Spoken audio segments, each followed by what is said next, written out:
Papa Dudut.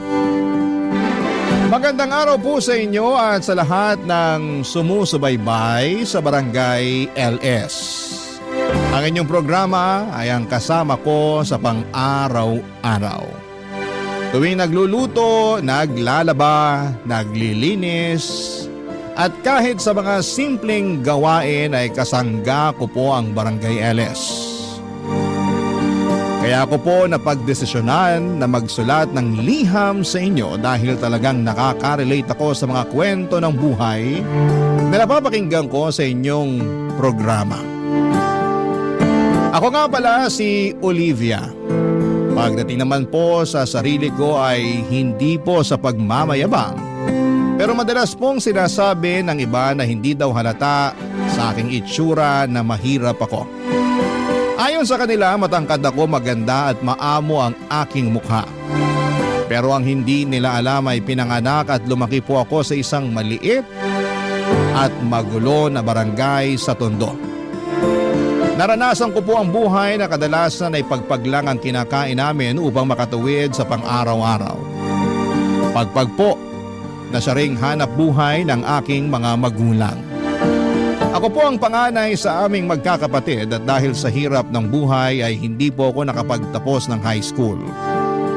Marami po akong naranasan sa buhay na hindi ko naman ginusto. At hanggang ngayon ay naiisip ko pa rin minsan na unfair nga ang buhay. Kasi may mga tao na pinanganak na may kaya, samantalang kami ay salat na salat sa buhay. Salat na salat sa lahat ng bagay sa mundo. Habang lumalaki po ako ay aaminin ko po na napuno ako ng inggit. Tuwing nakikita ko ang mga kaedad ko na masaya at walang alalahanin. Habang ako naman ay rumaraket ng kung ano-ano para lamang makaraos. Isa po sa mga racket ko ay ang pakikipagunahan sa paghahanap ng pagpag sa madaling araw. Pati na rin ang pag-iipon ng plastik at bote at pagtanggap ng mga labada. Lahat po ng ito ay para lamang makaramdam ng kahit kaunting ginhawa sa buhay. Kaya po sobrang naaawa ko sa mga kapatid ko na parang nagiging tulad ko na rin. Nangangalakal para lamang makatawid. Minsan po ay naiisip ko kung ano ba ang kasalanan namin upang maranasan ang ganitong klase ng buhay. Pero kahit na ganoon ay hindi po ako tumigil sa pagharap sa mga hamon ng buhay. Hindi po sumagi sa isipan ko na maghanap ng regular na trabaho dahil wala po akong sapat na edukasyon. At hindi ko rin po kasi nakakamta ng tiwala sa sarili. Pero nagbago po ang lahat ng kinausap ako ng aming kapitbahay na nagtatrabaho sa isang restaurant. Sinabi po niya na naghahanap sila ng mga waitresses at gusto niya raw akong tulungan. Doon po ako nagkaroon ng lakas ng loob na subukan at sa kabutihang palad ay natanggap po ako bilang isang waitress. Ngunit habang nagtatrabaho po ako doon ay mas lalo kong naramdaman ang kawalan ng hustisya. Bakit kahit na anong sipag at overtime ko ay parang hindi ko pa rin nararamdaman na umaangat ang buhay ko. Kaya ang tanging bagay na ipinagpapasalamat ko na lamang po ay ang wala akong anak. Sa mga panahong yon ay naiisip ko po na kung sakaling mag-aasawa ko balang araw ay gusto ko na lamang po na may kaya sa buhay ang makakasama ko. Kasi sa dami ng mga pinagdaanan at feeling ko ay deserve ko na rin ang mabigyan ng marangya at magandang buhay. Pero nagbago po ang lahat nang unti-unti akong kinausap ng aming restaurant manager na si Miguel. Alam ko po na hindi ganong kayaman si Miguel pero sa mga oras na nagkakaroon kami ng pagkakataon na mag-usap, ang pakiramdam ko po ay parang nawawala ang lahat ng bigat sa buhay ko. Pero ni minsan po ay hindi ako naglihim kay Miguel. Sinabi ko sa kanya ang kagustuhan ko na makabingwit ng mas mayamang lalaki para makaangat sa buhay. Pero hindi ito naging sapat para tigilan niya ako sa kanyang pagpapakyut. Nang sinabi po sa akin ni Miguel na gusto niya akong ligawan, sobrang saya ko po. Pero nalilito din po ako. Kasi aaminin ko po na mahal ko siya pero pinipigilan ako ng kagustuhan ko na umangat sa buhay, Papa Dudut.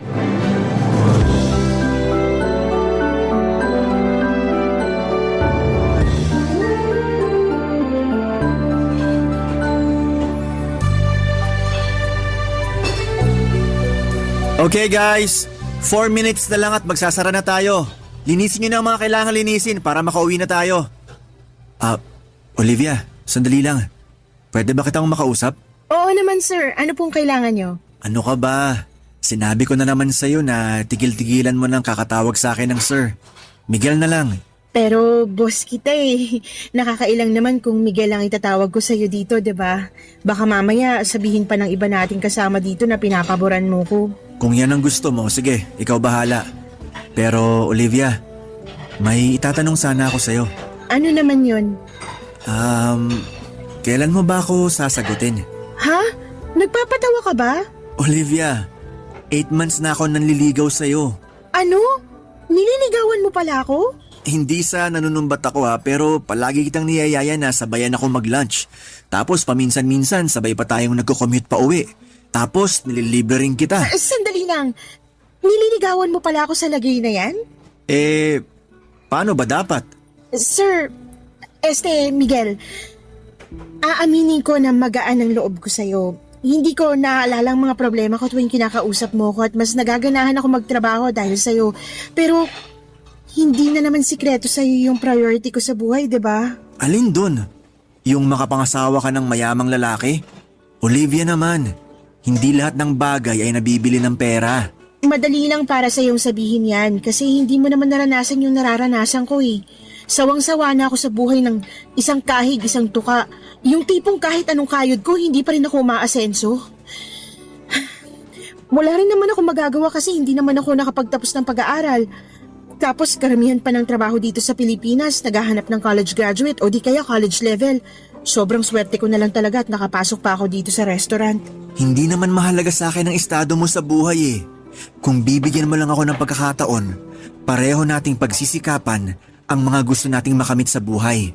Sasamahan at dadamayan kita sa hirap at ginhawa. Yun na nga eh, ayoko na ng hirap. Kota na ako dyan. Olivia, pinapangako ko sa'yo na hinding-hindi mo pagsisisihan kung sasagutin mo lang ako. Hayaan mo naman na ipakita ko sa'yo kung gaano kakahalaga sa akin. Alam mo, ikaw ang kulit mo rin, no? Sa totoo lang, napakalaking achievement para sa akin tong ginagawa ko ngayon. Hindi madali sa akin na sabihin ko sa'yo ng diretsahan ang tunay na nararamdaman ko para sa'yo. Pero teka lang, ang hindi ko lang talaga kasi mag-get sa'yo, kung paano mo ko nakukuhang ligawan, alam mo naman na napaka-ambitious ako at yung kagustuhan ko na makakuha ng lalaki na ibibigay sa akin lahat-lahat, diba? Bakit? Paano ka nakakasiguro na hindi ko kayang ibigay sa iyo ang lahat? Hindi nga ako kasing yaman ng mga lalaking matagal mo nang inaasam. Pero isa lang ang masisiguro ko sa iyo. At yun ay ang iparamdam sa iyo araw-araw na mahal kita. Di ko na nga lang alam kung manhid ka o nagtatanga-tangahan ka lang. Tanga na kung tanga, pero wala eh. Talagang nahulog na ang loob ko sa'yo. At ganun rin naman ako sa'yo sa totoo lang. Siguro kung iba lang ang estado ko sa buhay, matagal na kitang sinagot eh. Pero wala eh. Yung makabingwit ng mayamang lalaki na lang talaga ang pag-asa ko para makabangon sa buhay na to. Olivia, makinig ka. Hindi mo kailangan ng mayamang lalaki para makamit mo ang buhay na matagal mo nang pinapangarap para sa sarili mo at sa pamilya mo. Ang kailangan mo ay isang lalaki na handa kang ipaglaban at mamahalin ka ng tunay sa kahit anong pagsubok ng buhay. At handa akong ipakita sa'yo na ako ang lalaking yon. Ano ka ba? Mahal ang bilihin ngayon. Yung pagmamahal na sinasabi mo, hindi yan nagagamit para pambayad ng 1 kilong bigas at 2 tray ng itlog. Ikaw talaga? O sige, ganito na lang. Hindi na muna kita pipilitin para sagutin mo ako. Pero ang gusto ko lang hingin sa'yo ay sana hayaan mo ko na ligawan kita ng maayos.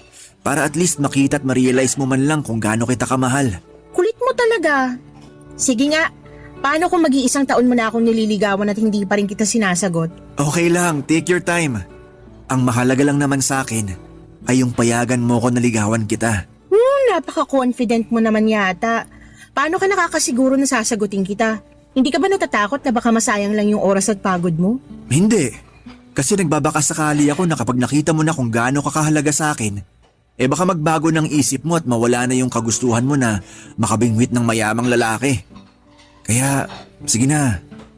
Please? Ang kulit mo naman. Oo na. Ha?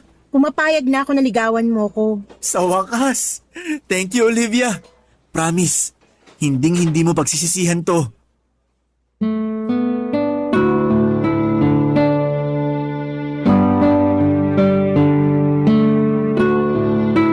Sobrang kulit ni Miguel noong araw na yon, Papa Dudut. Ewan ko ba sa kanya, harap-harapan ko na ngang sinabi sa kanya na gusto kong mag-asawa ng mayamang lalaki pero hindi pa rin niya ako tinantanan. Siguro'y nagbabaka sakali siya na habang nililigawan niya ako ay magbabago ang isip ko. At hindi siya nagkamali kasi pagkatapos ng 6 months na panliligaw ay sinagot ko na siya. Ewan ko ba? Parang iba talaga ang damdamin kapag puso na ang usapan. Kasi palaging kinokontra ng puso ang mga plano ng utak mo. Pero kahit na ganoon, Papa Dudut, ay hindi ko pinagsisihan ang desisyon ko na sagutin si Miguel. Kasi tinupad niya lahat ng pangako niya sa akin. Naramdaman ko talaga na mahal niya ako. Oo, hindi nga ganon kayaman si Miguel. Pero kahit na hindi siya mayaman ay hindi niya ako pinabayaan. Binibigyan niya ako ng pera kapag kailangan ko at kahit kami na, pakiramdam ko ay parang nililigawan niya pa rin ako. Ang sabi ko nga sa sarili ko noon na sobrang swerte ng kahit sinong babae na magkakaroon ng boyfriend na katulad ni Miguel. At sa mga panahong yon ay nasa akin ang swerte. Pagkatapos kong sagutin si Miguel ay nag-live-in kami. Si Miguel ay umuupa siya ng maliit na studio type apartment at aaminin ko, kahit maliit lang yon, malaking upgrade na yon kumpara sa bahay namin sa Tondo na butas-butas at baka matitibag na sa susunod na bagyo. Pero kahit na ganoon, naging masaya kami ni Miguel. Nagtulungan kami sa trabaho, siya bilang manager at ako bilang waitress. Akala ko ay yun na yung kapalaran ko habang buhay, pero nagbago ang lahat noong tinawagan ako ng pinsan ko na taga La Union. Bihira lang kasi siyang pumunta ng Maynila at noong dumating siya dito, ako agad ang naisip niyang tawagan. Sabi pa niya, ililibre daw niya ako basta samahan ko lamang siya, kaya syempre game na game ako. Nagpaalam ako kay Miguel at pumayag naman siya na mag-night out kami ng pinsan ko. Pero nung gabi na yon, habang nag-iikot kami ay naisipan ng pinsan ko na pumunta sa bar. Nag-inuman kami at sobrang enjoy kami. Wala kaming ibang ginawa kundi ang magchismisan tungkol sa mga kamag-anak namin. Pagkatapos ng ilang oras ay nagpaalam ang pinsan ko na pupunta raw siya sa CR kasi naparami daw ang kain niya. Kaya naiwan akong mag-isa sa table namin. At nung umalis ang pinsan ko ay doon ko na nakilala si Rick, Papa Dudut.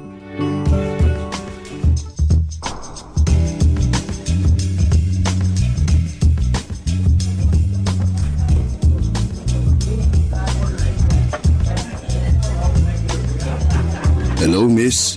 Umalis na ba yung kasama mo? Ha? Sino ka? I'm sorry. Ako nga pala si Rick. Actually, kanina pa kita pinagmamasdan at gustong kausapin.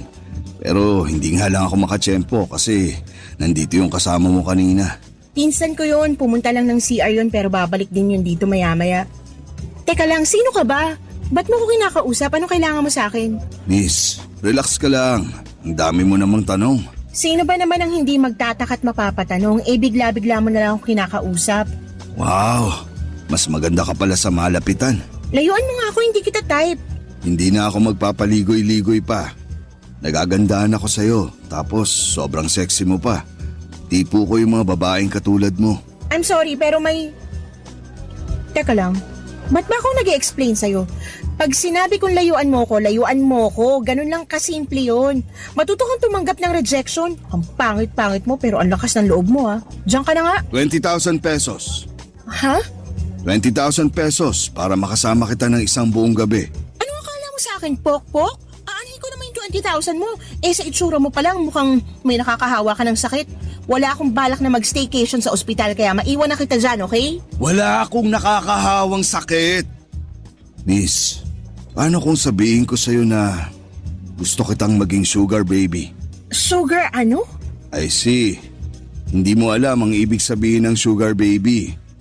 Ipapaliwanag ko sa'yo ng maayos. Bibigyan kita ng pera from time to time. Kumbaga parang allowance. As long as gagawin mo yung mga ipapagawa ko sa'yo. Hindi lang 20,000 ang kaya kong ibigay sa'yo. Basta gawin mo lang lahat ng gusto ko. Teka lang. Kung sakasakali, ano naman yung ipapagawa mo sa akin? Anong kapalit? Sasamahan mo ako sa mga lakad ko at yun lang yun. No more, no less. Magpapasama ka sa mga lakad mo? Baka yayang hinahanap mo o di kaya caregiver. Hindi ganun yun. Pag sinabi kong lakad, I mean magda-date at magbabakasyon tayo paminsan-minsan. Kaya kitang dalhin kahit saan mo gusto. Cebu, Boracay, Siargao, Batanes, Palawan. Ikaw bahala. Pero mangyayari lang yun kung papayag kang maging sugar baby ko. Sandali nga lang, hindi ka ba nabibigla sa inaalok mo sa akin? Hindi ba parang sobra-sobra naman yata yan? Eh hindi ka naman mukhang mayaman. Niloloko mo lang yata ako eh. Tatapatin na kita, scam ba to? Hindi na ako nagtatrabaho. Tumatanggap na lang ako ng pera galing sa mga negosyo at pensyon ko. At kadalasan, nababagot ako sa bahay. Sa totoo lang, matagal ko na talagang balak maghanap ng sugar baby. And for the first time, nakahanap ako ng babaeng type ko. At ikaw yun. Eh kung ganon, sige na, pumapayag na ako. At sorry din sa mga nasabi ko kanina. Mabuti naman kung ganun. Pero may isa akong kondisyon. Ayoko na may boyfriend. So sabihin mo na sa akin ang totoo habang maaga pa. May boyfriend ka na ba? Wala akong boyfriend. Sigurado ka? Promise, wala. Oo, aamin ako. May mga nanliligaw sa akin pero hindi ko sinasagot. Mabuti naman kung ganun. Dahil lang ayoko sa lahat yung may kasintahan. Gusto ko nasa akin lang ang lahat ng atensyon mo. Ayoko ng kahati. Nagkakaintindihan ba tayo? Oo, naiintindihan ko. Pero matanong din kita, may asawa ka na ba? Wala. Matagal nang patay ang asawa ko. Hindi mo pa pala sinasabi sa akin pangalan mo. Ako si Olivia. Kasing ganda ng mukha mo yung pangalan mo. Bagay na bagay sa'yo. Thank you. Nga pala. Ayan. Nakasulat sa papel na yan ang number ko. I-save mo yan. Sige, ako nang bahala. Pero may ipapakiusap sana ako sa'yo. Ano? Okay lang ba kung umalis ka na muna rito? Baka maabutan pa tayo ng pinsan ko eh. Sige, pagbibigyan kita sa ngayon. Pero next time, ako na ang masusunod, ha? Oo na. Antayin mo na lang yung text ko mamaya. Parang awa mo na, umalis ka na muna. Doon ka na. Pagkatapos naming mag-inuman, ang pinsan ko ay hinatid ko na siya sa maliit na kwarto na inuupahan niya ng ilang araw. Medyo lasing na siya ng mga oras na yon at ayokong may masamang mangyari sa kanya. Pinili ko rin na ilihim sa pinsan ko yung pag-uusap namin ni Rick kasi ayokong machismis sa mga kamag-anak namin lalo na at hindi ko nais na malaman nila na nakikipag-ugnayan ako sa lalaking hindi hamak na mas matanda sa akin. May tiwala naman ako sa pinsan ko pero mas mabuti na yung siguradong walang isyo o problema. Pagkatapos kong hinatid ang pinsan ko ay tinext ko kaagad si Rick at tinawagan siya. Sinundo niya ako at pumunta kami sa isang mamahaling hotel kung saan kami nagtalik. Pagkatapos noon ay binigyan niya ako ng malaking halaga ng pera. Alam ko, sinabi ko noon na matagal ko ng pangarap na magkaroon ng mayamang lalaki na magbibigay sa akin ng mga bagay na gusto ko. Pero hindi ko rin akalain na ganito pala ang pakiramdam. Mahirap pala yung pakiramdam ng pinipilit mong makisama sa isang tao kung wala ka naman talagang nararamdaman para sa kanya. Nasilaw ako sa pera. Kasi sa unang pagkakataon ay nabibili ko na mga bagay na matagal ko nang inaasam. At nakakapagpadala na rin ako ng malaking pera sa mga kapatid at magulang ko at unti-unti ko na rin napapaayos yung bahay namin sa Tondo. Pero sobra akong nakonsensya dahil pinili kong itago ang lahat ng ito kay Miguel. Mahal ko po si Miguel. Pero kay Rick ko nahanap yung marangyang buhay at pera na matagal ko nang pinapangarap.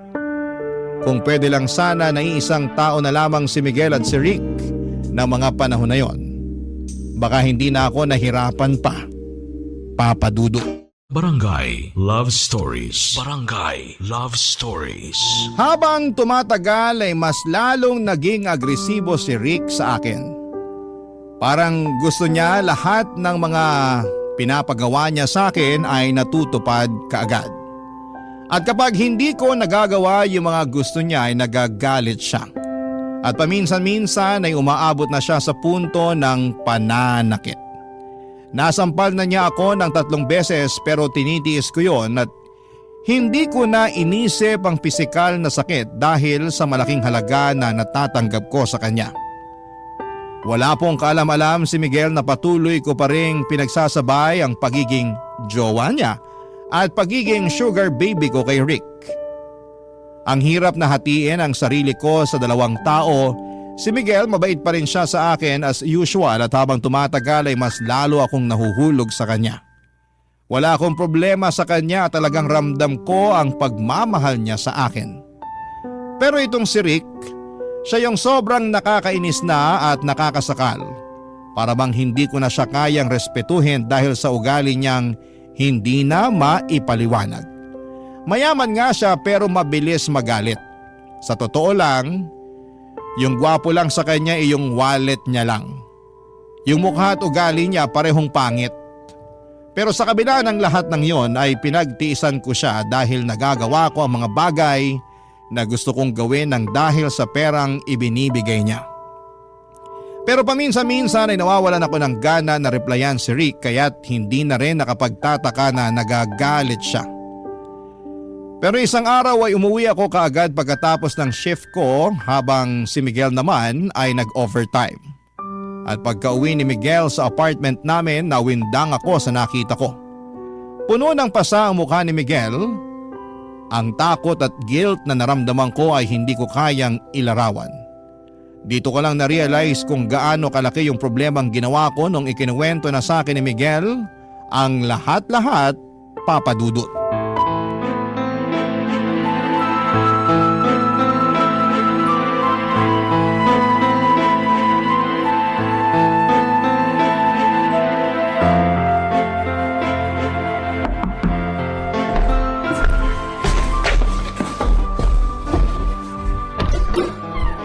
Babe! Diyos ko! Na paano yung mukha mo? Sino may gawa nito sa'yo, ha? Olivia, sabihin mo nga sa akin ang totoo. May iba ka pa bang kinakasama? Wala! Ano ka ba? Bakit mo naman naitanong yan? Inabangan ako ng lalaking nakakotse at pinabugbog niya ako sa tauhan niya. Pinagbantaan niya ako na layuan na raw kita dahil kung hindi, papatayin daw niya ako. Diyos ko! Magsalita ka, Olivia! May alam ka ba tungkol sa nangyari sa akin? Miguel, babe, I'm so sorry. Pero, Magsalita ka! babe, I'm sorry. May sugar daddy ako. Ano? Pero hindi ko lubos akalain na masasaktan ka niya. Babe, maniwala ka. Wala akong alam sa ginawa niya sa'yo. Pinagtaksilan mo ako? Nagpakababa ka para lang makuha mo yung mga luhong matagal mo nang inaasam-asam? Grabe ka naman, Miguel. Ang sakit mo naman magsalita. Tapatin mo nga ako? Minahal mo ba talaga ako? Mahal mo ba talaga ako? Oo, mahal kita, Miguel. Kung ganun, paano mo nagawa sa akin to? Kulang pa ba yung sakripisyong binibigay ko sa'yo? Kulang pa ba yung pagmamahal ko para sa'yo, ha? Wala akong nilihim sa'yo simulat sa pool, Miguel. Matagal mo nang alam yung kagustuhan kong umasenso man lang sa buhay. Oo, alam ko! Alam na alam ko yan! Kaya nga ako nasasaktan eh! Kasi umasa ako na balang araw magiging sapatin sa'yo ang pagmamahal na binibigay ko. Ano ba bang kulang sa akin, Olivia, ha? May nagawa ba akong kasalanan sa'yo para saktan mo ako ng ganito? Wala! Alam kong mahal mo ko't nararamdaman ko yun. Pero sa tingin ko panahon na siguro para Para ano? maghiwalay tayo. Miguel, baka tuluyan ka na niya pag nalaman niya na hindi pa kita hinihiwalayan. Ano? Hindi. Olivia, babe, wag mo akong hiwalayan, please lang. Makinig ka sa akin, ha? Puputulin mo na ang ugnayan mo sa lalaking yun at magpapakalayo na tayo. Yung kapatid ko na nagtatrabaho sa Cebu. Pwede niya tayong tulungan. Doon tayo magsisimula ng panibagong buhay. Pero Miguel, Ano, Olivia? Bakit hindi ka makasagot, ha? Miguel, ayoko na bumalik sa buhay na sobrang salat. Ayoko na bumalik sa buhay kung saan kailangan ko pang mga lakay para lang mabili ko lahat ng mga pangangailangan ko. Olivia, matagal ka nang nakatakas sa ganong klaseng buhay. Matagal nang tapos yon. May maayos ka na na trabaho ngayon at nandito na ako para tulungan ka. At isa pa, hindi naman kita pinahihirapan Pero kulang, Miguel. Kulang na kulang eh. Sa tingin mo ba, sapat na yung sinasahod mo bilang manager ng restaurant at yung sinasahod ko bilang waitress?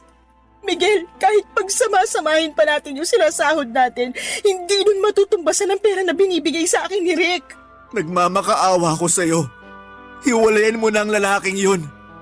Kung nagawa niya akong ipabugbog, hindi malayong gawin niya rin to sa'yo. Olivia, aanhin mo naman yung pera niya.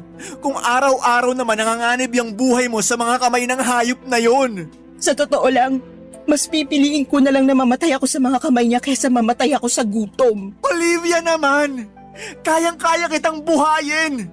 At ilang beses ko na yan napatunayan sa'yo, di ba? Oo nga, tama ka. Pero paano yung pamilya ko, ha? Kaya mo bang buhayin ang mga kapatid ko? Sa akin sila umaasa, Miguel. Bala ko na i-enroll sila sa susunod na pasukan dahil gusto ko na makapagtapos sila sa pag-aaral. Ayoko na matulad sila sa akin na hindi man lang nakapagtapos ng high school at mangyayari lang yun kung patuloy kong pakikisamahan si Rick. Eh, di tutulungan kita. Magtutulungan tayo, Olivia. Pero pakiusap lang. Hiwalayan mo na ang demonyong yon. Paano mo ko matutulungan, Miguel? Yung sahod mo nga binabudget mo pa kasi natatakot ka na baka maubos agad. Aasenso rin tayo. Wala ka bang tiwala sa akin? Nagpapakapagod naman ako sa trabaho para mas lalong lumago ang savings natin Pero baka uugod-ugod na tayo sa panahong lumago yung savings mo. Mahal kita. Pero ayoko na ng ganitong klaseng buhay, Miguel. Olivia, kung nagbabala ka na hiwalayan ako, please wag. Maawa ka naman sa akin. Gagawin ko ang lahat. Wag mo lang akong hiwalayan. Parang awa mo na. Kahit sobra akong nasaktan sa ginawa mo, hindi pa rin kita kayang iwan. Mahal na mahal kita, Olivia. Pagkatapos ng sinabing yun ni Miguel ay hindi ko na siya nasagot. At dali-dali akong lumabas upang tawagan si Rick. Dito ko nakumpirma ang lahat. Napag-alaman ko na nagngingit-ngit sa galit si Rick tuwing hindi ko siya nire-replyan kaagad. Kaya't inalam niya kung saan ako nagtatrabaho.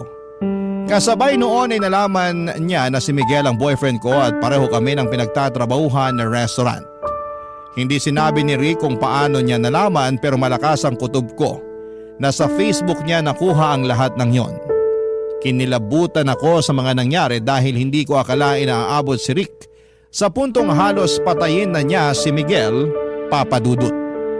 Sa totoo lang, sobra akong nag-guilty sa mga nangyaring yon. Mahal ko pa rin si Miguel pero hindi ko kayang bitawan ang marangyang buhay na ibinibigay sa akin ni Rick. Sa kabila ng lahat ay pinagpatuloy pa rin namin ni Miguel ang relasyon namin at nakikita ko sa mga mata at kilos ni Miguel na mahal niya pa rin ako.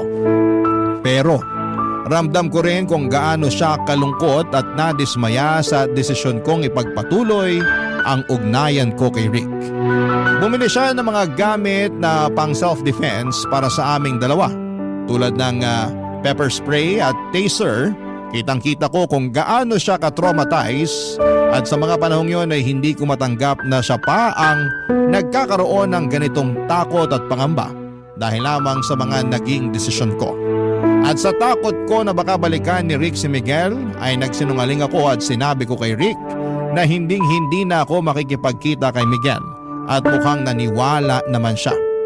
Para makabawi ako kay Miguel ay binilhan ko siya ng mga paborito niyang gamit, mga bagay na sa tingin ko'y magpapasaya sa kanya kahit papaano.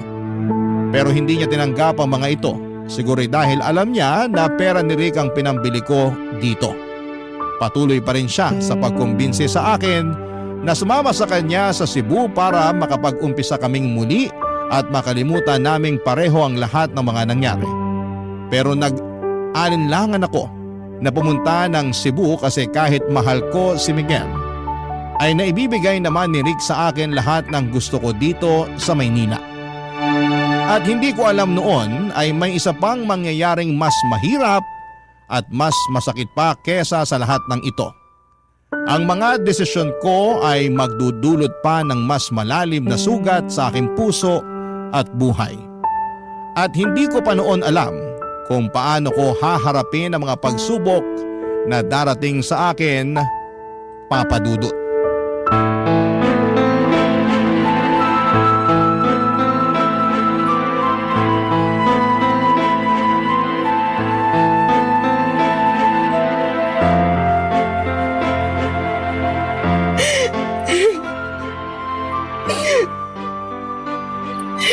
Olivia, babe, bakit ka umiiyak? Sinaktan ka ba ng hayop na Rick na yon? Sabihin mo lang sa akin at hindi na ako magdadalawang isip na sugurin siya. Oo, aaminin ko na takot ako sa kanya kasi mayaman siya at pwedeng-pwede niya ako ipatumba kung gugustuhin niya. Pero hindi na ngayon. Kaya ko gawin ang lahat para sa iyo, babe. Hindi na ako magpapasindak sa kanya. Hindi. Hindi ganun yun. Kung ganon, ba't ka umiiyak, ha? Tingnan mo tong pregnancy test. Buntis ako. Teka lang, paano naman mangyayari yun eh? Palagi naman tayong gumagamit ng proteksyon. Olivia, hindi. Hindi! Hindi! Sabihin mo sa akin na hindi totoo yan! Miguel, babe. I'm sorry. Pero kasalanan to ni Rick eh. Nagagalit siya at sinasaktan niya ako kapag hindi ko sinusunod yung gusto niya tuwing nagtatalik kami sa kama. Olivia naman! I'm sorry. I'm so sorry. Babe, makinig ka sa akin. Itutuloy na natin to. Pupunta na tayo ng Cebu sa Makalawa. Doon na tayo magsisimula ng bagong buhay kasama ang batang yan. Ako ang tatayong ama niya, naintindihan mo? Hindi ako makakapahayag na lumaki ang batang yan sa piling ng tatay niyang hayop. Pinausap ko na ang kapatid ko at handa siyang tumulong para makapagsimula tayo ulit. Miguel, anong alam natin sa pagpapalaki ng bata? Hindi natin kakayanin to. Paano natin bubuhayin ang batang to? Malulubog lang tayo sa utang. So ano gusto mong gawin? Ipaako sa Rick na yon ang batang yan? May kaya si Rick. Kayang-kaya niyang buhayin ang batang to. At isa pa, kahargo at responsibilidad niya rin ang batang to. Mabibigyan niya ang anak ko ng buhay na kahit kailan, hindi natin mabibigay sa kanya. Teka lang, bakit nararamdaman ko na parang gusto mo nang sumama sa lalaking yon, ha? Miguel, kung hindi lang dahil sa batang to, hindi kita iiwan eh. Olivia, hindi. Huwag mong gawin sa akin to. Babe, ilang beses ko ba ipapaalala sa'yo na hiwalayin mo na ang lalaking yun? Hindi mo ba nakikita na unti-unti niya nang sinisira ang buhay mo? Hindi ka nga namumulubi pero hawak ka naman sa leeg ng lalaking yun. Napapaigot ka na niya sa mga palad niya. Gagawin ko lahat para sa anak ko, Miguel. Ayokong lumaki ang anak ko sa hirap. Pero babe, sasaktan ka lang ng lalaking yun. Matagal ko nang tinitiis ang pakikipagkita mo sa lalaking yun dahil mahal na mahal kita. Pero hindi naman pwede na habang buhay tayo ganito. Na habang buhay ka magpapakaalila sa hayop na yun. Magkaroon ka man lang sana ng konting respeto para sa sarili mo, Olivia. Alam ko kung anong ginagawa ko, hindi ako tanga. Alam ko kung anong nakukuha ko kay Rick, okay? Ano? Pera! Magandang buhay para sa pamilya ko at respeto ng mga tao na dati akong tinatapak-tapakan dahil walang-wala kami. Respeto? Oo, Miguel. Respeto. Respeto sa'yo? O sa pera mo? Alam mo, Miguel, kung ikaw gusto mo maging mahirap habang buhay, gawin mo. Magiging masaya pa ako para sa'yo at hindi kita pipigilan. Pero eto lang ang ipapaalala ko sa'yo, ha. Wala kang karapatang husgahan ako kung gusto kong yumaman. Oo, Olivia. Hindi nga ako kasing yaman ni Rick. Pero kahit kailan, hindi ko ibebenta ang pagkatao ko. Ang kapal ng mukha mo. Alam mo kung anong problema mo? Hindi mo na alam ang ibig sabihin ng totoong pagmamahal. Dahil puro pera na lang ang nasa utak mo. Tapatin mo nga ako, Olivia. Totoong masaya ka ba talaga, ha? Oo, masaya ako. Mayaman na ako. Nabibili ko na lahat ng gusto ko. Pero hindi nabibili ang tunay na pagmamahal. Ang pagmamahal na patuloy mong binabaliwala dahil lang sa ambisyon mo na magkaroon ng limpak-limpak na pera. Sino bang may sabi sa'yo na gusto ko ng pagmamahal? Buwisit na buhay to. Alam ng Diyos na ginawa ko ang lahat para sa'yo, Olivia. Kailan pa ba ako magiging sapat sa'yo, ha? Ano ba talagang gusto mo mangyari? Hindi ko na alam. Ewan ko. Naguguluhan na ako. Pwes ako alam ko. Dahil mahal na mahal kita. Olivia, babe. Sumama ka na sa akin papuntang Cebu. Please lang. Nagmamakaawa ko sa'yo.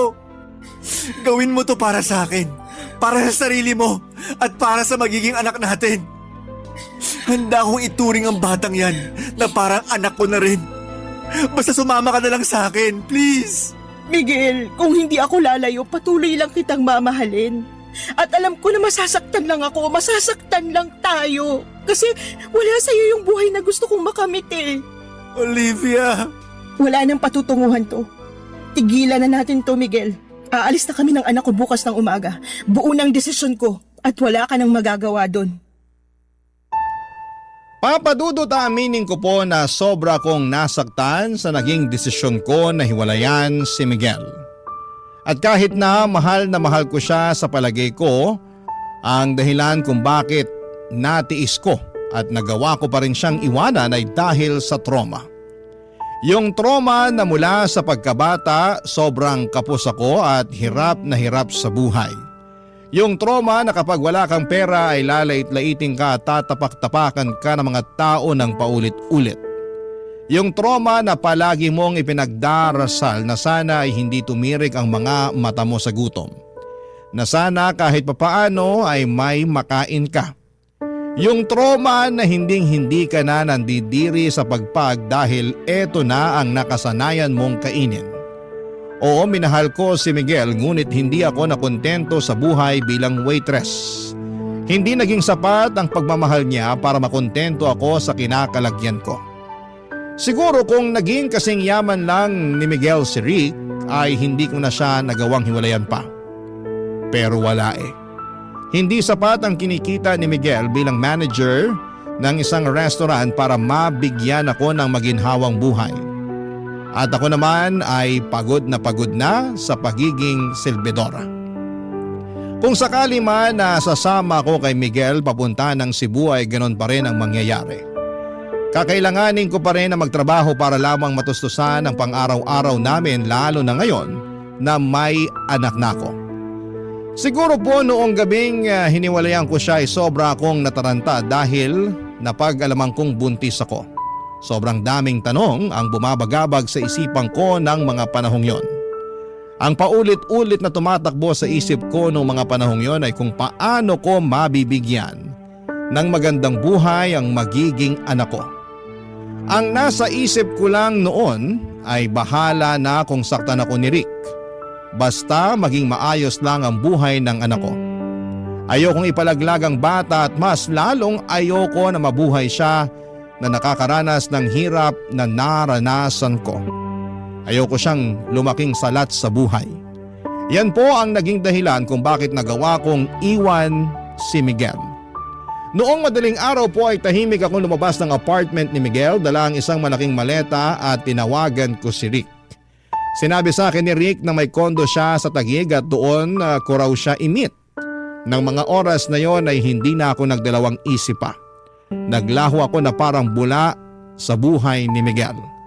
Pinanindigan ko na ang desisyon kong tuluyan na siyang iwanan at sumama kay Rick. Sa mga sandaling yon ay hindi ko alam kung anong magiging kinabukasan ko. Ngunit isang bagay lang ang sigurado ako. Gagawin ko po ang lahat para sa magiging anak ko, Papa Dudut. Barangay Love Stories. Barangay Love Stories. Pinatuloy ako ni Rick sa kondo niya sa Taguig at doon ko sinabi sa kanya na buntis ako at kailangan ko ng magandang lugar na matutuluyan. Nakita ko sa mga mata ni Rick kung gaano siya kasaya sa mga sinabi ko sa kanya.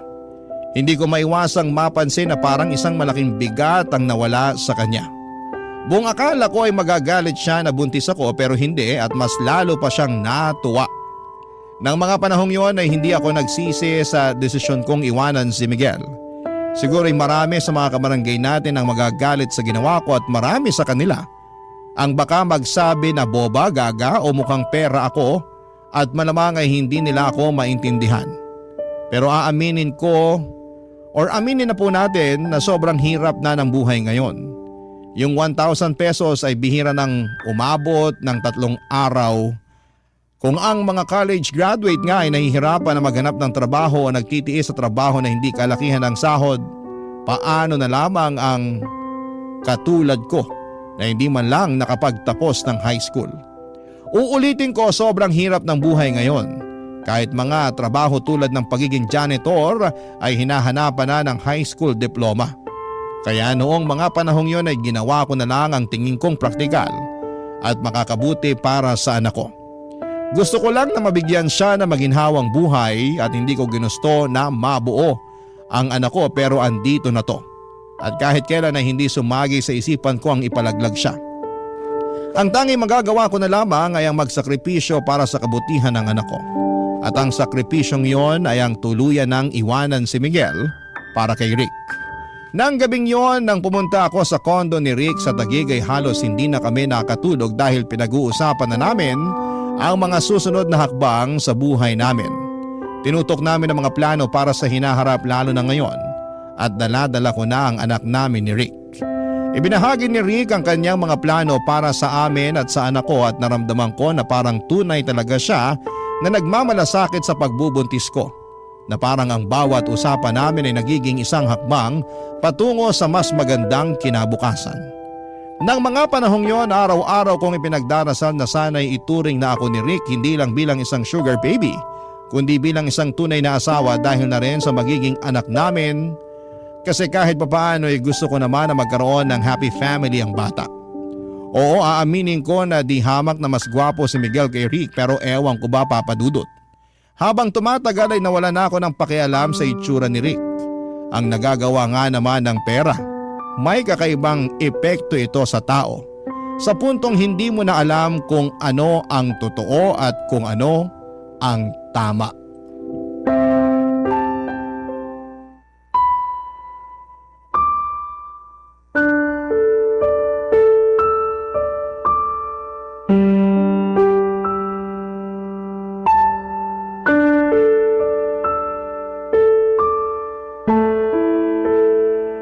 Mabuti na lang talaga at pinaalam mo kaagad sa akin na buntis ka.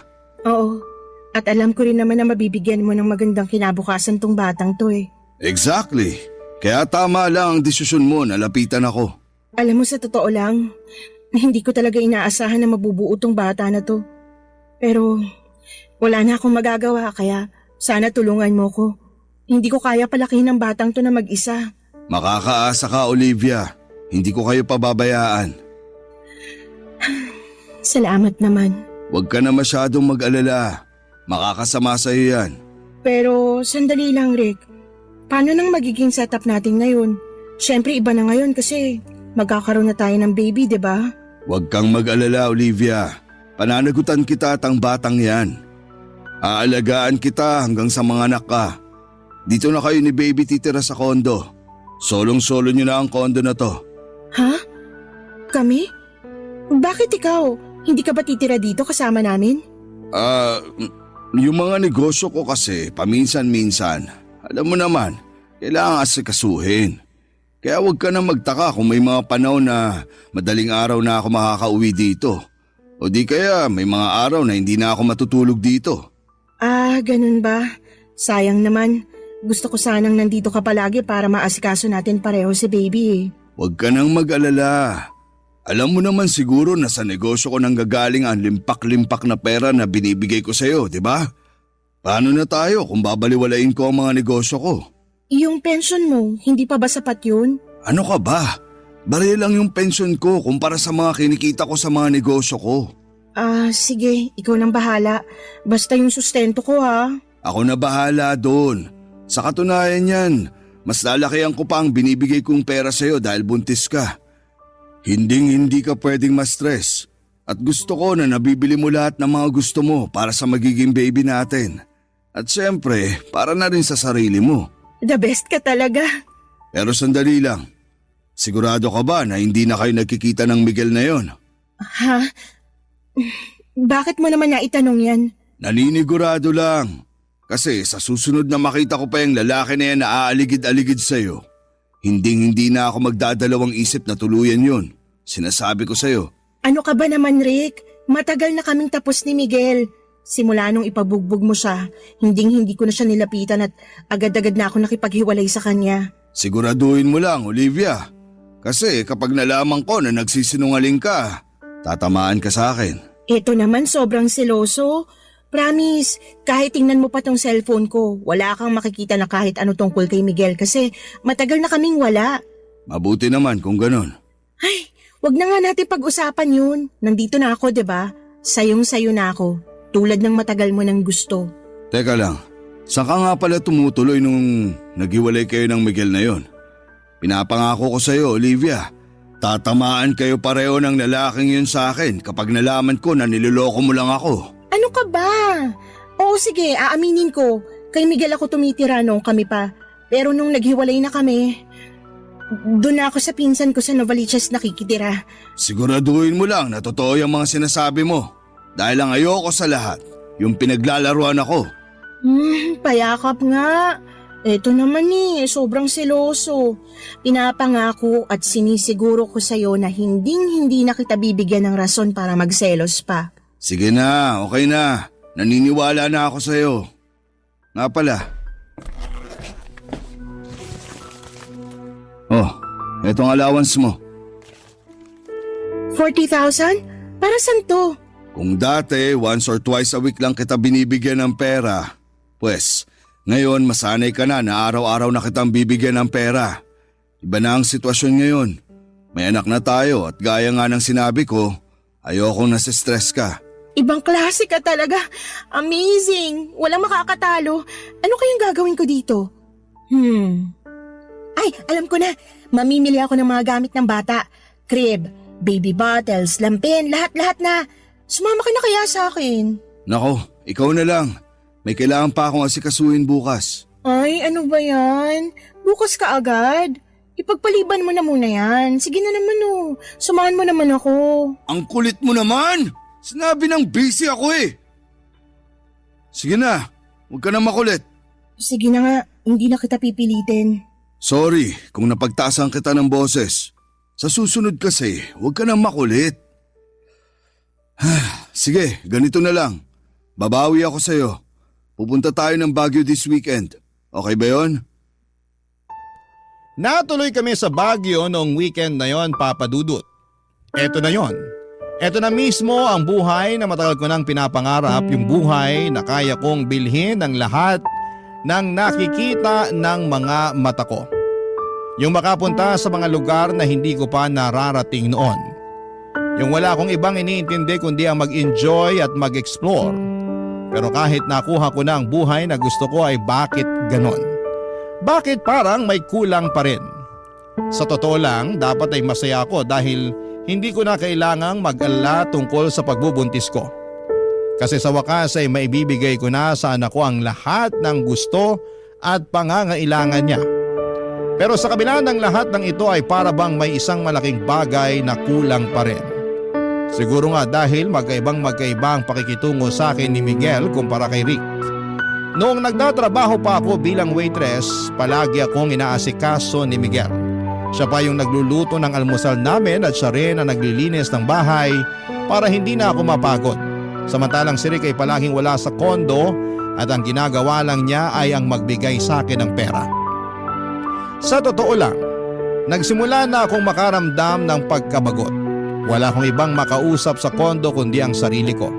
Lagi na lamang ako nanonood ng TV o nagsiselfone pero nang mga panahong yon. Okay na rin sa akin na wala si Rick sa kondo kasi sabi niya, inaasikaso raw niya ang mga negosyo niya. Kung wala nga ang mga negosyo na yon, hindi rin ako mabibigyan ng malalaking halaga ng pera kaya okay na lang sa akin. Hanggang isang araw noong dinalaw ko ni Rick at sa kondo siya natulog, may napansin akong umiilaw. Cellphone pala niya yon at sunod-sunod na dumating ang mga text messages. Hindi ko alam ang password ng cellphone ni Rick pero sa lock screen ay malinaw na nakikita ko ang mga mensahe mula sa isang number na patuloy na tinatanong kung kailan siya uuwi at kung bakit hindi siya nagre-reply. Habang binabasa ko yon ay unti-unti akong nabigla at naguluhan. Para bang may malaking tinik na pumasok sa dibdib ko. Ang pakiramdam ko ay bigla akong napuno ng sama ng loob at galit.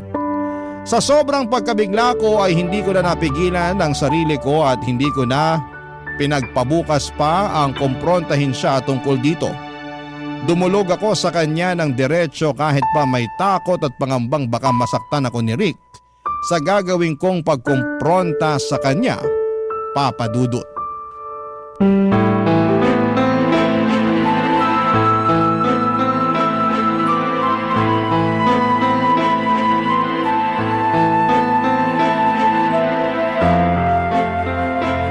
Rick!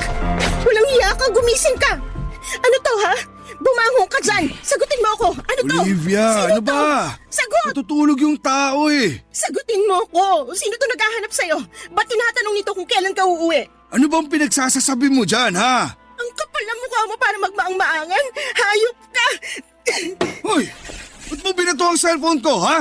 Kung sa'yo ko kaya ibato yan, ang matigil ka. Diyos ko, kaya pala palagi kang wala dito sa kondo. Hindi negosyong inaatupag mo, kundi ang paghahanap mo ng sugar baby. Hindi ka na nagbago. Ilan na ba kaming sugar baby mo, ha? 3, 5, 8? Huwag kang gumawa ng kwento. Wala akong sugar baby. Anong wala? Kitang-kita ko sa cellphone mo lahat ng kailangan kong malaman, Rick. Oo, siguro nga wala akong karapatan na magalit na ganito kasi bayaran mo lang naman ako simulat sa pool pa lang, di ba? Pero iba ng sitwasyon ngayon. May anak na tayo at pinangako mo sa akin na ibibigay mo sa amin ang buong pagmamahal at atensyon mo. Sinungaling ka! Taksil! Sobrang kati mo nga naman talaga. Matandang hukluban. Laitin mo pa ako ng isang beses. Sisiguraduhin ko na sa kalsada ka napupulutin. Hayop ka! Sana hindi na ako nagpabunti sa'yo. Manahimik ka! Tumigil ka na sa kakadada mo! Buisit ka! Salot! Wala ka na talagang pag-asa magbagong matanda ka. Ang kati-kati mo! Tumahimik ka na! Asawa ko yung nakita mo nagte-text sa akin. Anong sinabi mo? Wala sana akong balak sabihin to sa'yo ngayon pero wala na akong magagawa kasi nagwawala ka na. Anong kailangan ko malaman, Rick? Sabihin mo sa akin. Ano? Matagal nang baog ang asawa ko at pareho kaming naghahanap ng anak. Ano ibig mo sabihin? Sinadya ko talaga na buntisin ka noon dahil matagal ko ng plano na kunin niyang bata sa'yo pagkapanganak mo. Hindi. Ayoko. Ayoko! Hindi mo makukuha sa akin ang bata. Hayop ka! Niloko mo ako! Pinlano mong lahat ng to! Wala kang kasing sama! Hoy Olivia, pareho lang tayo. Ginamit mo lang rin ako dahil sa pera ko. Wala tayong pinagkaiba. Wala akong pakialam! Hindi mo makukuha sa akin ang bata. At saan mo palalaki ng batang yan, ha? Sa squatters kasama ng mga iba pang pulubi. Anong ipapakain mo dyan? Asin at toyo? Ikaw na mismo nagsabi sa akin noon na hindi mo kayang palakihin ang bata na yan ng mag-isa, di ba? So anong gusto mo mangyari? Lumaki ang anak ko na ibang babaeng kinikilala niyang nanay? Asawa ko naman ang kikilalanin niyang nanay eh.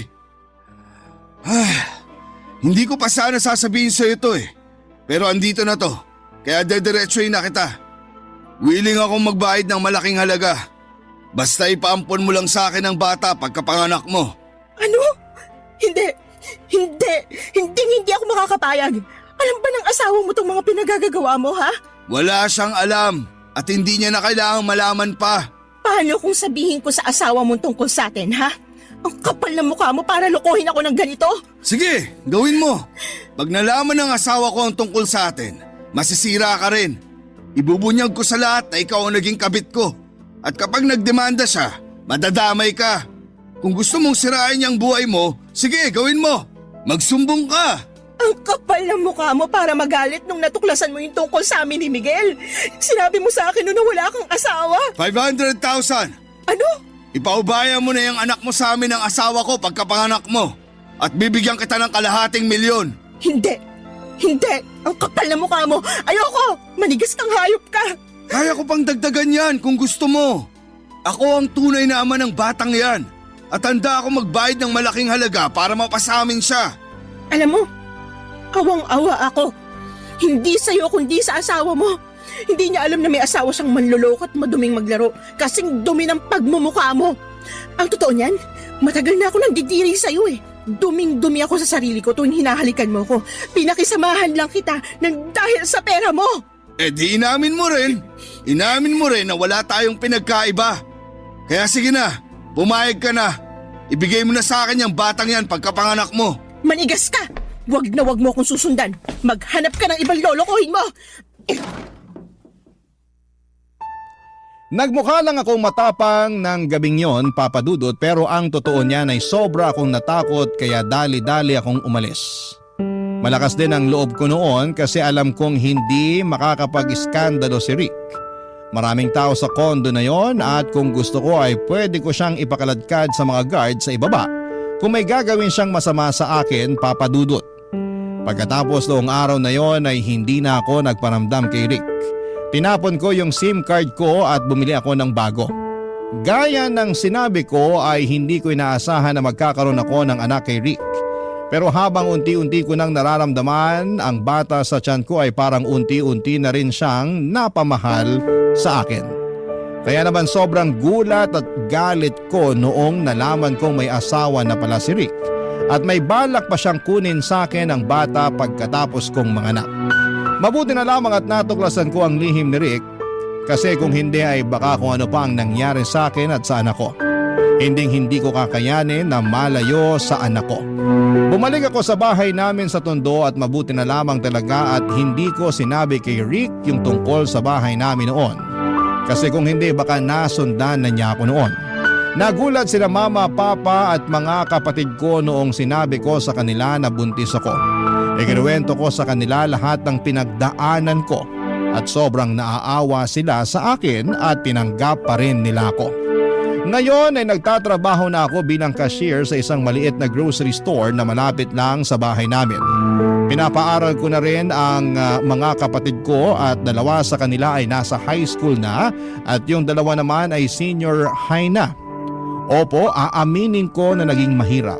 Pero mabuti na lang at mabait yung boss ko dahil pinapahiram niya ako ng pera paminsan-minsan.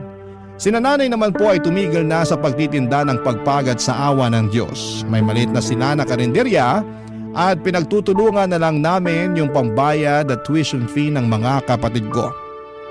Sa ngayon ay ako po ay isang single mom at may 5 taong gulang na baby boy. Sobrang cute niya at halatang hindi nagmana sa tatay. Tinutulungan din po ako ni na mama at papa sa pagpapalaki sa kanya. Kahit wala na sa akin ang buhay na puno ng luho o di hamak na mas masaya at mas may peace of mind naman ako sa ngayon.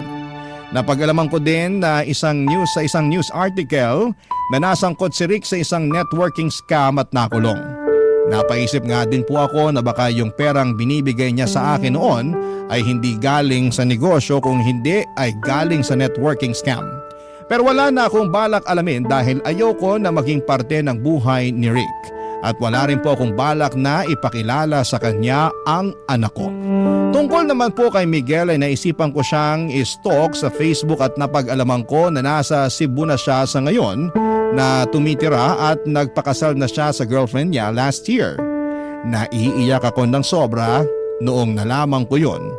Ang napagdesisyonan ko na lamang ay i-block siya sa Facebook kasi punong-puno ako ng panghihinayang at pagsisisi tuwing nakikita ko siya sa cellphone ko. Sa ngayon ay nagbabalak na ako mag-enroll at maging working student sa susunod na pasukan. Susubukan kong makapagtapos man lang ng high school dahil napagtanto kong mahalaga ang edukasyon upang magkaroon ng magandang buhay na hindi umaasa sa iba. Marami po akong pinagsisihan sa mga naging desisyon ko hanggang ngayon. Ngunit patuloy ko pong lalabanan ang mga pagsubok at magsusumikap para sa mas magandang kinabukasan namin, ng anak ko at ng pamilya ko. Nais ko po sanang magpasalamat sa pagbibigay ninyo ng opportunity na maibahagi ko sa inyo ang kwento ng Dear Papa Dudut. Ako nga pala si Kate, 18 years old at gusto ko lang magsumbong tungkol sa ate Angie ko. Mas matanda siya sa akin ng 17 years kaya siguro'y madalas hindi kami nagkakaintindihang dalawa. Parang walang araw na hindi kami nagtatalo. Parang walang away na hindi niya pinupuna ang bawat mali ko o maski na ang bawat galaw ko. Kung kayo ang nasa sitwasyon ko ay maintindihan niyo ako kung bakit lumayo ang loob ko sa kanya sa pagdaan ng panahon. Suplada, masungit, bungangera at strikto kasi si Ate Angie. Tinalo niya pa ang nanay namin pagdating sa pagbubunganga. Ni minsan ay hindi ko narinig na nagbunganga ang nanay ko. Pero si Ate Angie, nako, madalas yan papadudot. Naririndi na nga ang tenga ko sa kanya pero tuloy pa rin siya. Wala naman akong magawa kasi nga siya ang bumubuhay sa amin ng nanay ko. Laging sinasabi ni nanay sa akin na hayaan ko lang daw ang Ate Angie ko dahil bago lang sa trabaho. O di naman kaya ay dadatnan na. Lahat naman ng dahilan ay iniintindi ko, papadudot, pero madalas kasi ay hindi ko na matansya ang ugali niya. Mahal ko po si ate pero madalas ay parang pinag-iisipan ko na kung babawiin ko na lang yung pagmamahal kong yon para sa kanya. Kahit kasi talaga maliit na bagay, nagagawa niyang palakihin. Parang feeling ko madalas ay wala na akong nagawang tama sa paningin niya. Parang lahat na lang ay may mali. Nakakasama ng loob pero hindi ko naman magawang sabihin sa kanya ng diretsyo na hindi na ako komportable sa mga sinasabi at pinupunan niya sa akin, papadudot. Apektado na kasi ako madalas at hindi na nakakatulong sa aking mental health, papadudot.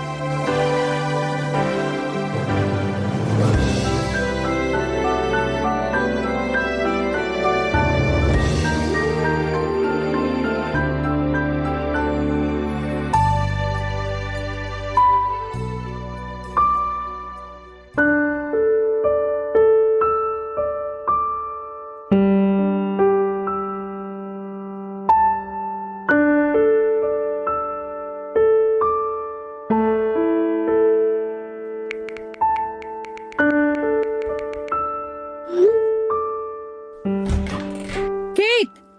Tanghali na, bakit nakahilata ka pa rin dyan sa kama mo? Ate, linggo naman eh. Kahit linggo o huling araw mo na sa mundo, ayoko pa rin nakikita ka nakahilata lang dyan.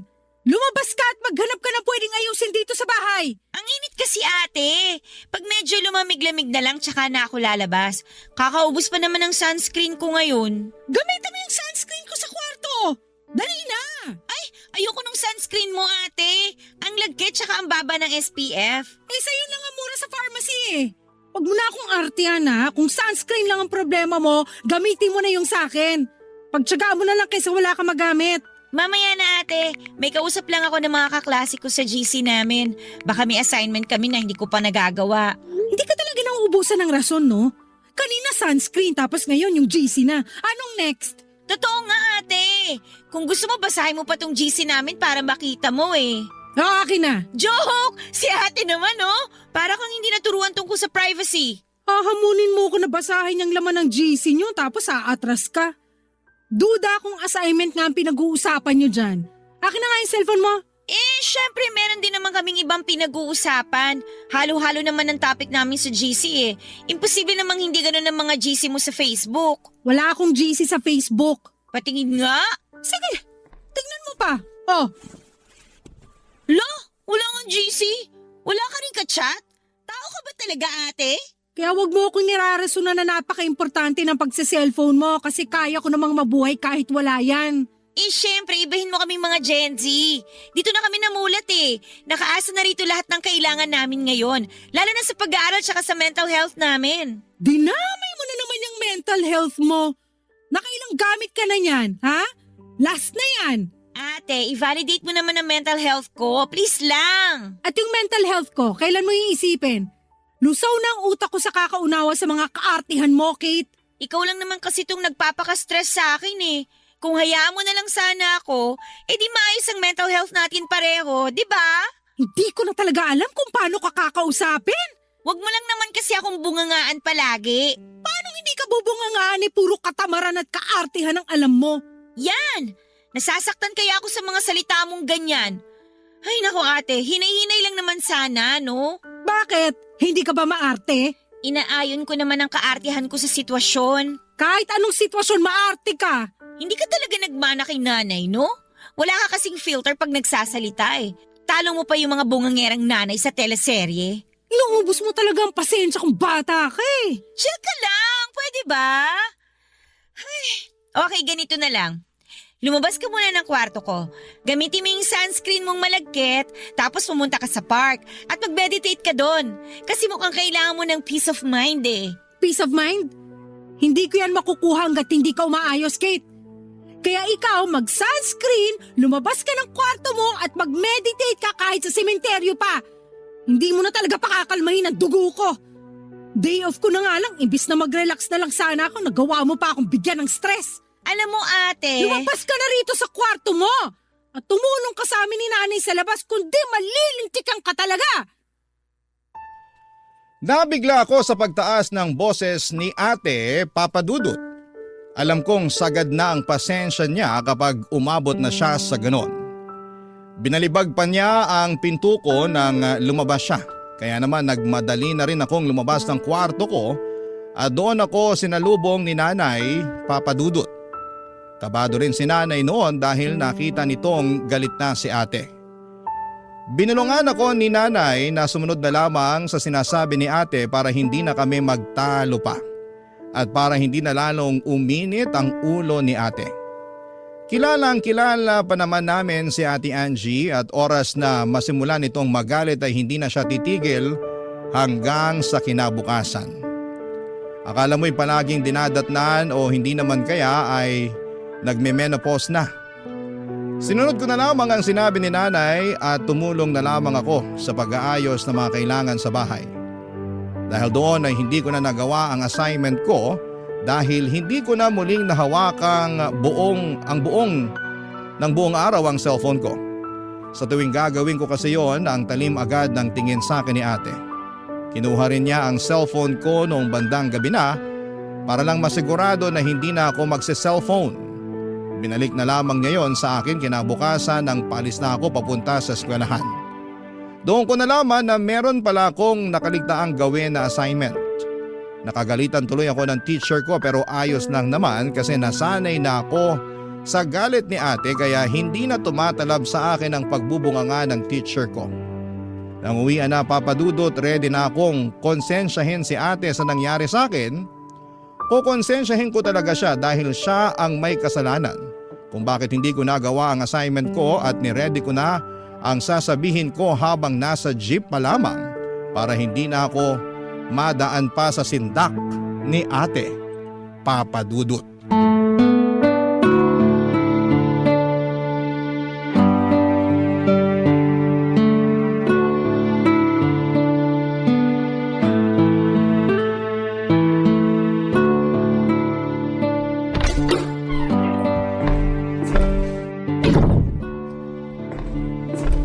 Nay? Ate? Wala pa ang ate mo pero mukhang pauwi na rin yon. Bakit? Gusto ko lang naman sanang magreklamo kay ate. Naku, ikaw talagang bata ka. Wala ka ba talagang kadala-dala? I-stressin mo na naman ang ate mo. Alam mong pag Lunes, ang dami niyang hinahabol sa trabaho. Kung ano man yan, wag mo na lang sabihin. Tiisin mo na lang, kung hindi pare-parehas tayong malilinti ka na naman. Masyado ka kasing takot sa kanya na eh. Ikaw ang reyna dito. Ikaw ang nanay. Dapat sa'yo siya matakot. Ayoko lang ng gulo. Ayoko lang din madagdagan pa ang stress ng ate mo. Pagod na nga sa trabaho tapos may sasabihin ka pang hindi maganda. Ano na lang ang reaksyon niya nun? Kung maliit na bagay lang naman niyang irereklamo mo, wag mo na lang sabihin para wala ng gulo. Hindi maliit na bagay to, Nay. Kasi dun sa pagkuha niya ng cellphone ko kagabi, hindi ko tuloy nalaman na meron pala kaming assignment. Napagalitan tuloy ako ng teacher ko. Pinahiya niya ako sa klase. Hindi ko naman kasalanan yun eh. Nangyari na. Hayaan mo na. Bumawi ka na lang sa susunod. Saka ikaw naman kasi, panay ang cellphone mo. Sige, Nay. Kampihan mo ulit si ate. Kaya lumalaki yung ulo niya eh. Kaya siya nagre-reyna-reynahan dito. Anong pinag-uusapan niyo dyan? Mukhang seryoso ah. Nay, nakapagluto na ba kayo ng ulam? Gutom na ako eh. Ipiprito ko pa lang yung tilapia. Teka Bago magluto si nanay ng ulam, ate, may gusto lang sana akong sabihin sa'yo. Kate! Ano nangyayari rito? Ano na naman bang ginawa mo, Kate? Ako kaagad? Pag may problema dito, ako palagi. O, anong pinupunto mo? Ay, hayaan mo na ang bunso natin, Angie. Alam mo naman yan. Halika na sa kusina para maipagtimpla muna kita ng kape habang hinihintay na maprito yung tilapia. Hindi, Nay. Mukhang meron na namang problemang sasabihin tong si Kate eh. Kahit kailan talaga. Para sabihin ko sa'yo ate, ikaw ang problema ngayon. Kate, Angie, ayokong magtalo kayo ngayon. Saka na lang pag-usapan yan pagkatapos kumain. Baka kasi nadadala lang kayo ng gutom. Kahit busog tong si Kate, hindi pipirmi to. Sige nga, Kate, anong problema ang sinasabi mo? Alam mo bang hindi ako nakagawa ng assignment ko dahil kinuha mo yung cellphone ko kagabi? Hindi ko tuloy nabasa sa GC namin yung reminder tungkol doon. Pinahiya tuloy ako ng teacher ko kanina. Obligasyon mong maalala ang assignments mo. Sinabi na yan sa iyo sa klase at hindi na dapat ipapaalala sa iyo yan kung totoong seryoso ka sa pag-aaral mo. Talagang nagawa mo pa rin ipamukha sa akin na ako yung mali, no? Hindi naman ako perfect na estudyante. Alam kong madalas ako makalimot. Kaya nga malaking tulong yung GC namin sa klase para may reminder ako sa mga dapat kong gawin. Hindi naman kasi lahat kasing talas ng memorya mo, ate. At nagawa mo ba akong sisihin sa kapabayaan mo? Nay, naririnig niyo ba tong sinasabi ng anak niyo? Magpaawat na kayo, parang awa nyo na. Tayo-tayo na nga lang ang magkakasama, bangayan pa kayo ng bangayan. Ito kasing si Kate eh. Masyado nakadepende sa cellphone niya. Akala mo kakapusin ang hininga kapag hindi nabubuksan ang cellphone niya. Hindi mo kasi maintindihan eh. Ate, digital na lahat ngayon. Kung hindi nyo kinailangan ng cellphone noon, iba na ngayon. Parang hindi ka naturuan ng 2020 ah. Ipapaalala ko lang sa'yo na pandemic noon. Tingnan mo yung cellphone ko para malaman mo na karamihan ng pinapagawa sa amin nakadepende na sa cellphone namin. Teka, lalabas ko cellphone ko para makita mo. Oh, asan ang cellphone mo? Dalian mo kasi gutom na ako. Nasaan yung cellphone ko? Bakit wala rito sa bulsa ko? Wala rin dito sa bag ko. Andyan lang yon. Baka naipit lang sa mga notebook mo. Hanapin mong maigi. Totoo nga sinasabi mo, no? Makakalimutin ka. Kahit sarili mong cellphone, hindi mo alam kung saan mo inilagay. Andito lang yun eh. Bago ako sumakay ng jeep kanina, sinuksok ko yun dito sa bulsa ng bag ko. Hindi na ako nagsa-cellphone habang nasa jeep kasi nga siksikan na. Hindi kaya nadukutan ka sa jeep kanina? Ayan! Mabuti nga sa'yo at nadukutan ka para madala ka na. Nahili ka na sa kusina. Tutulungan na lang kita magprito ng tilapia para makakain na tayo.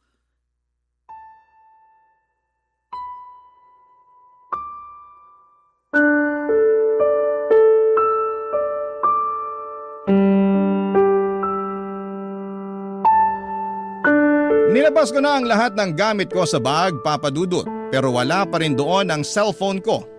Naghubad na rin ako ng uniform sa pag-asang nasabit lang ang cellphone ko sa damit ko pero wala.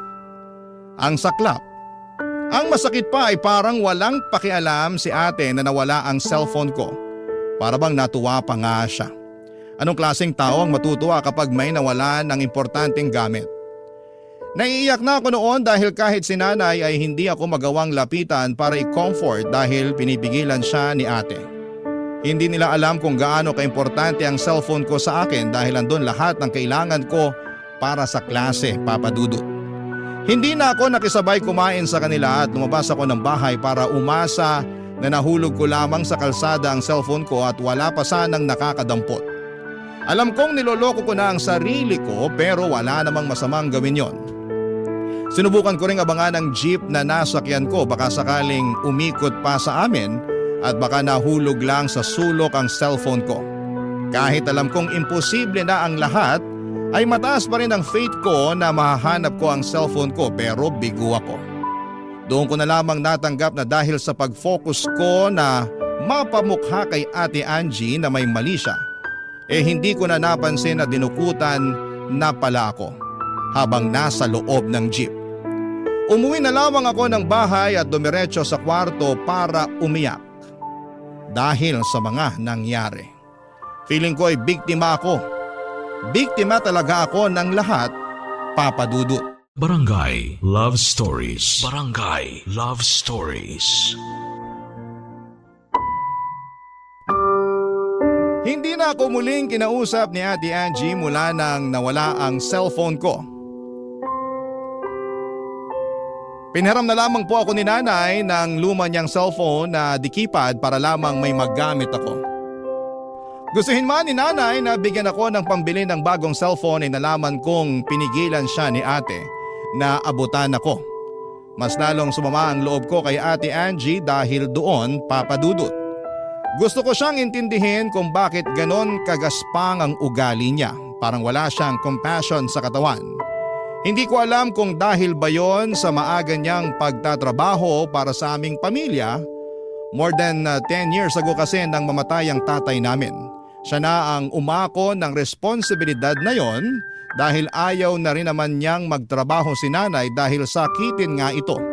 Dala na rin siguro ng edad. Sa ngayon ay lagpas 60 years old na rin kasi si nanay at dapat lang na mag-retire na.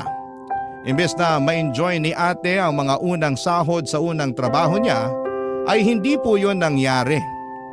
Marami siyang naging pangarap na makapasyal sa iba't ibang lugar sa Pilipinas at makapunta na rin sa ibang bansa kapag pinalad siyang malibot ang buong Pilipinas. Kaya lang dahil nga sa biglaang pagkamatay ni tatay ay hindi niya yon nagawa. Lumipat din siya ng trabaho dahil mas malaki ang pasahod kesa sa naunang trabaho niya. Kahit nahirap siyang mahalin ang pangalawang trabaho na pinasukan niya ay nagawa niyang tiisin dahil kailangan niyang maging praktikal para mahulugan din noon ang educational plan ko at health insurance naman ni nanay. Dahil siguro dito, kaya ang hirap intindihin ang ugali niya. Gumaspang na dahil nga sa dami ng responsibilidad sa buhay, Papa Dudut.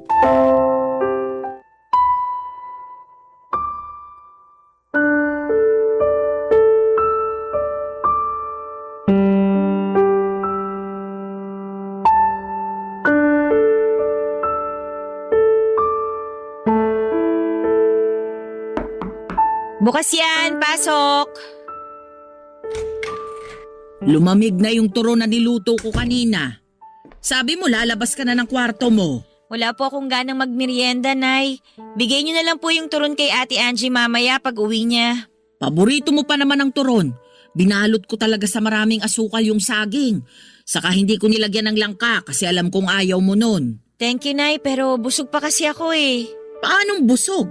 Hindi ka rin kumain kaninang tanghali. May natira pa akong chichirya sa bag ko. Yun po yung kinain ko kanina kaya nawala po yung gutom ko. Ano bang nangyayari sa yung bata ka, ha? Ilang araw ka nang walang ganang kumain.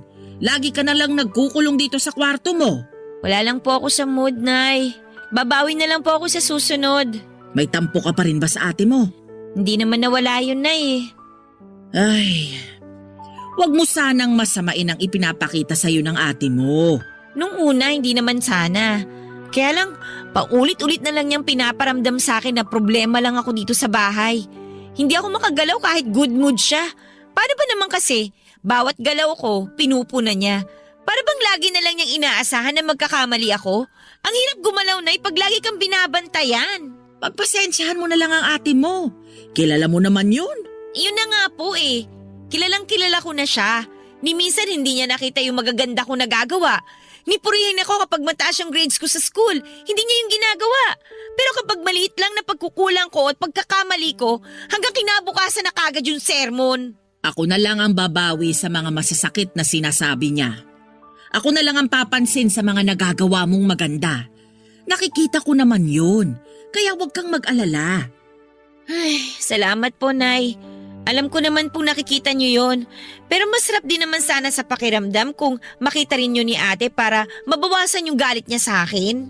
Hindi naman galit sa'yo ang ate mo. Galit lang siya sa mga maling nagagawa mo. Kasi ang taas ng expectations niya sa akin eh. Nakakalunod, Nay. Alam ko achiever siya nun. Pero wag naman sana niyang asahan na katulad din niya ako. Ano ka ba naman, Kate? Alam niyang malaki ang potensyal mo, kaya nadidismaya lang ang ate mo kapag hindi mo ginagalingan. Ganoon kataas ang tingin niya sa'yo.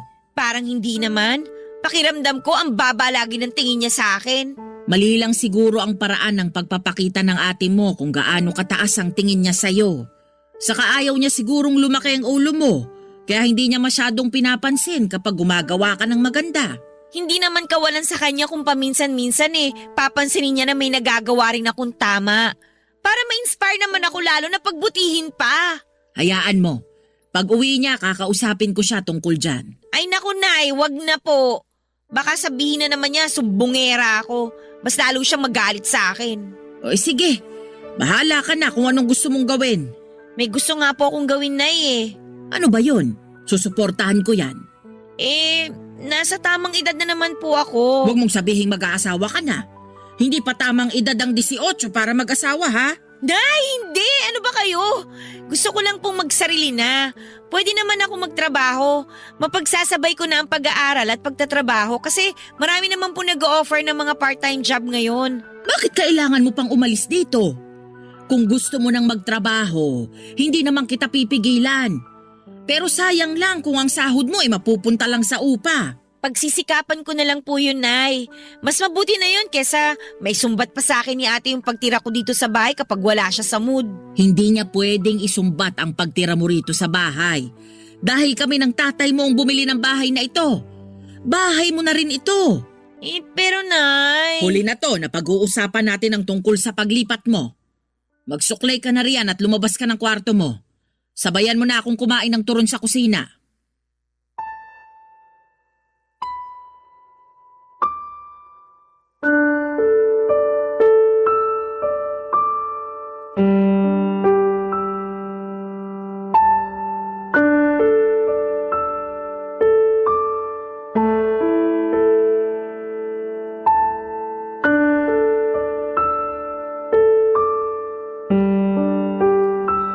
Wala akong nagawa nang biglang tapusin ni nanay ang usapan namin tungkol sa paglipat ko.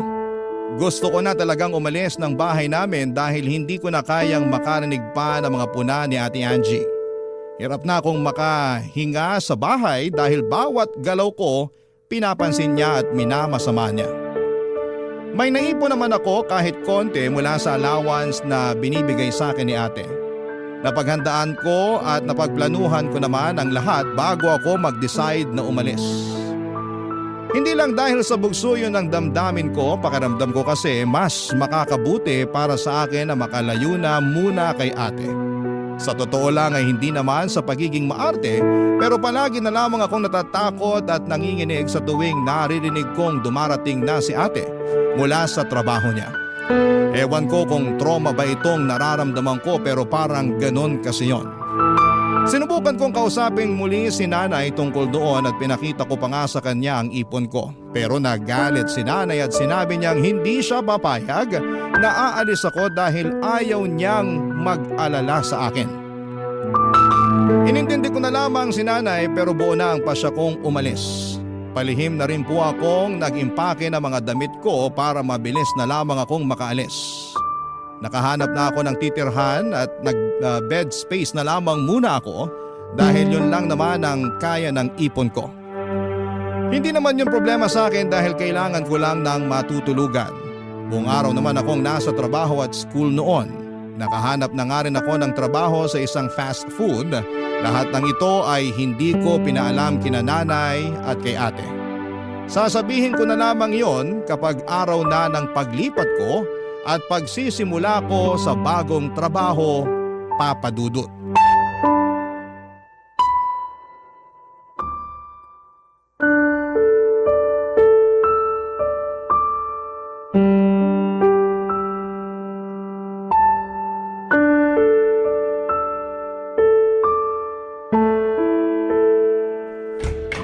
Hoy, Kate!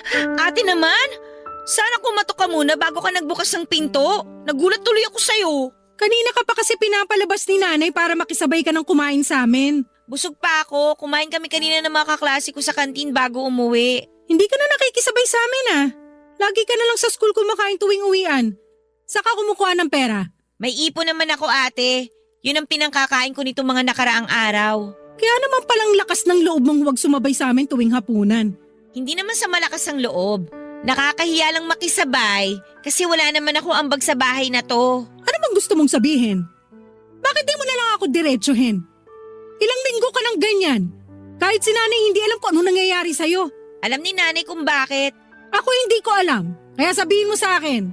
Wag na lang natin pag-usapan, ate. Ayoko ma-stress ngayon. Bakit ayaw mong ma-stress? Buntis ka, no? Hindi ah! Ang tamang hinala mo naman, ate. Grabe. Ano nangyayari? Liwanagin mo kasi. Ayan ka na naman, ate. Paano ako magiging komportable na magsabi sa'yo kung lagi mo akong inuunahan ng galit at pagtataas ng boses? Kasi ang dami mong satsat. Alam mong stress na ako sa trabaho tapos ganyan ka pa sumagot. Alam kong stressed ka na sa trabaho kaya hanggat maaari ayoko nang dumagdag pa. Pero sa ginagawa mo, mas lalo mo lang dinadagdagan ang problema ko. Eh di wag mo na akong problemahin. Pwede naman yun eh. Hayaan mo na lang ako. Hanggat nandito ka sa poder namin ni nanay, poproblemahin ka namin palagi. Kaya nga sa katapusan, aalis na ako dito. Magsosolo na ako para matapos na ang problema niyo sa akin. Lilipat ka ng bahay?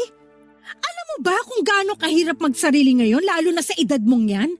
Ni maglaba nga, hindi mo alam paano ka makakasurvive mag-isa pag umalis ka rito, ha? Ako nang bahala doon. Hayaan niyo na ako. Kaya mo na talaga umalis dito? May ipon ka ba? Puro gastos ka nga sa mga aesthetics mo na pinupost mo sa Facebook. May ipon ako. Kasya ba yan sa pang-araw-araw mo?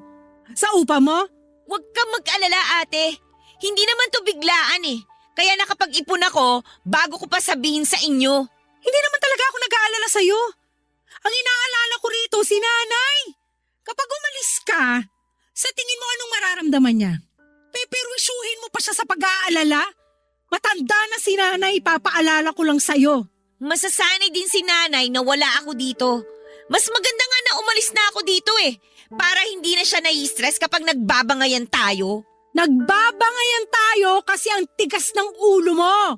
Hindi ka nakikinig sa akin. Hindi mo rin naman ako pinapakinggan, ate. Kung yan ang desisyon mo, wala na akong pakialam. Bahala ka na sa buhay mo. Basta huwag kang lalapit ulit sa amin para bumalik dito, ha? Panindigan mo yung desisyon mong yan. Huwag kang mag-alala. Hinding-hindi na ako lalapit sa inyo ni nanay kung yan ang pinoproblema mo. Bahala ka na.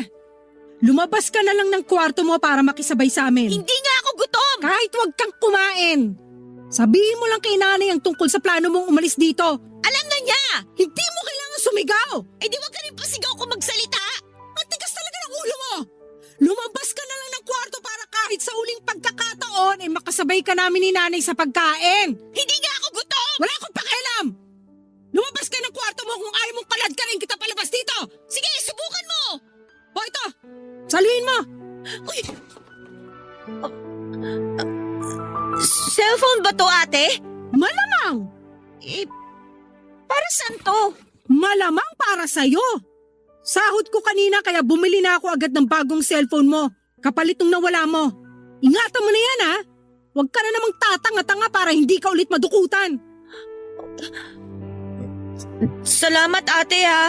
Lumabas ka na. Pagbigyan mo na si nanay na sumabay ka sa amin. Huwag ka na mag-inarte dyan kung ayaw mong tamaan ka sa akin. Dali!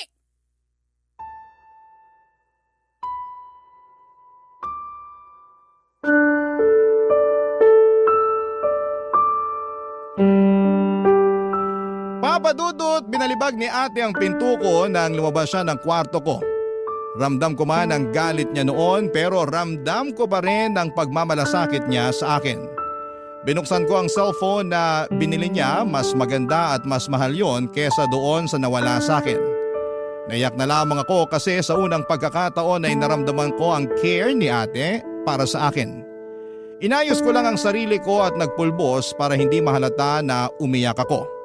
Pagkatapos noon ay lumabas na ako ng kwarto para humarap at sumabay kina nanay at ate sa pagkain. Pinagalitan nga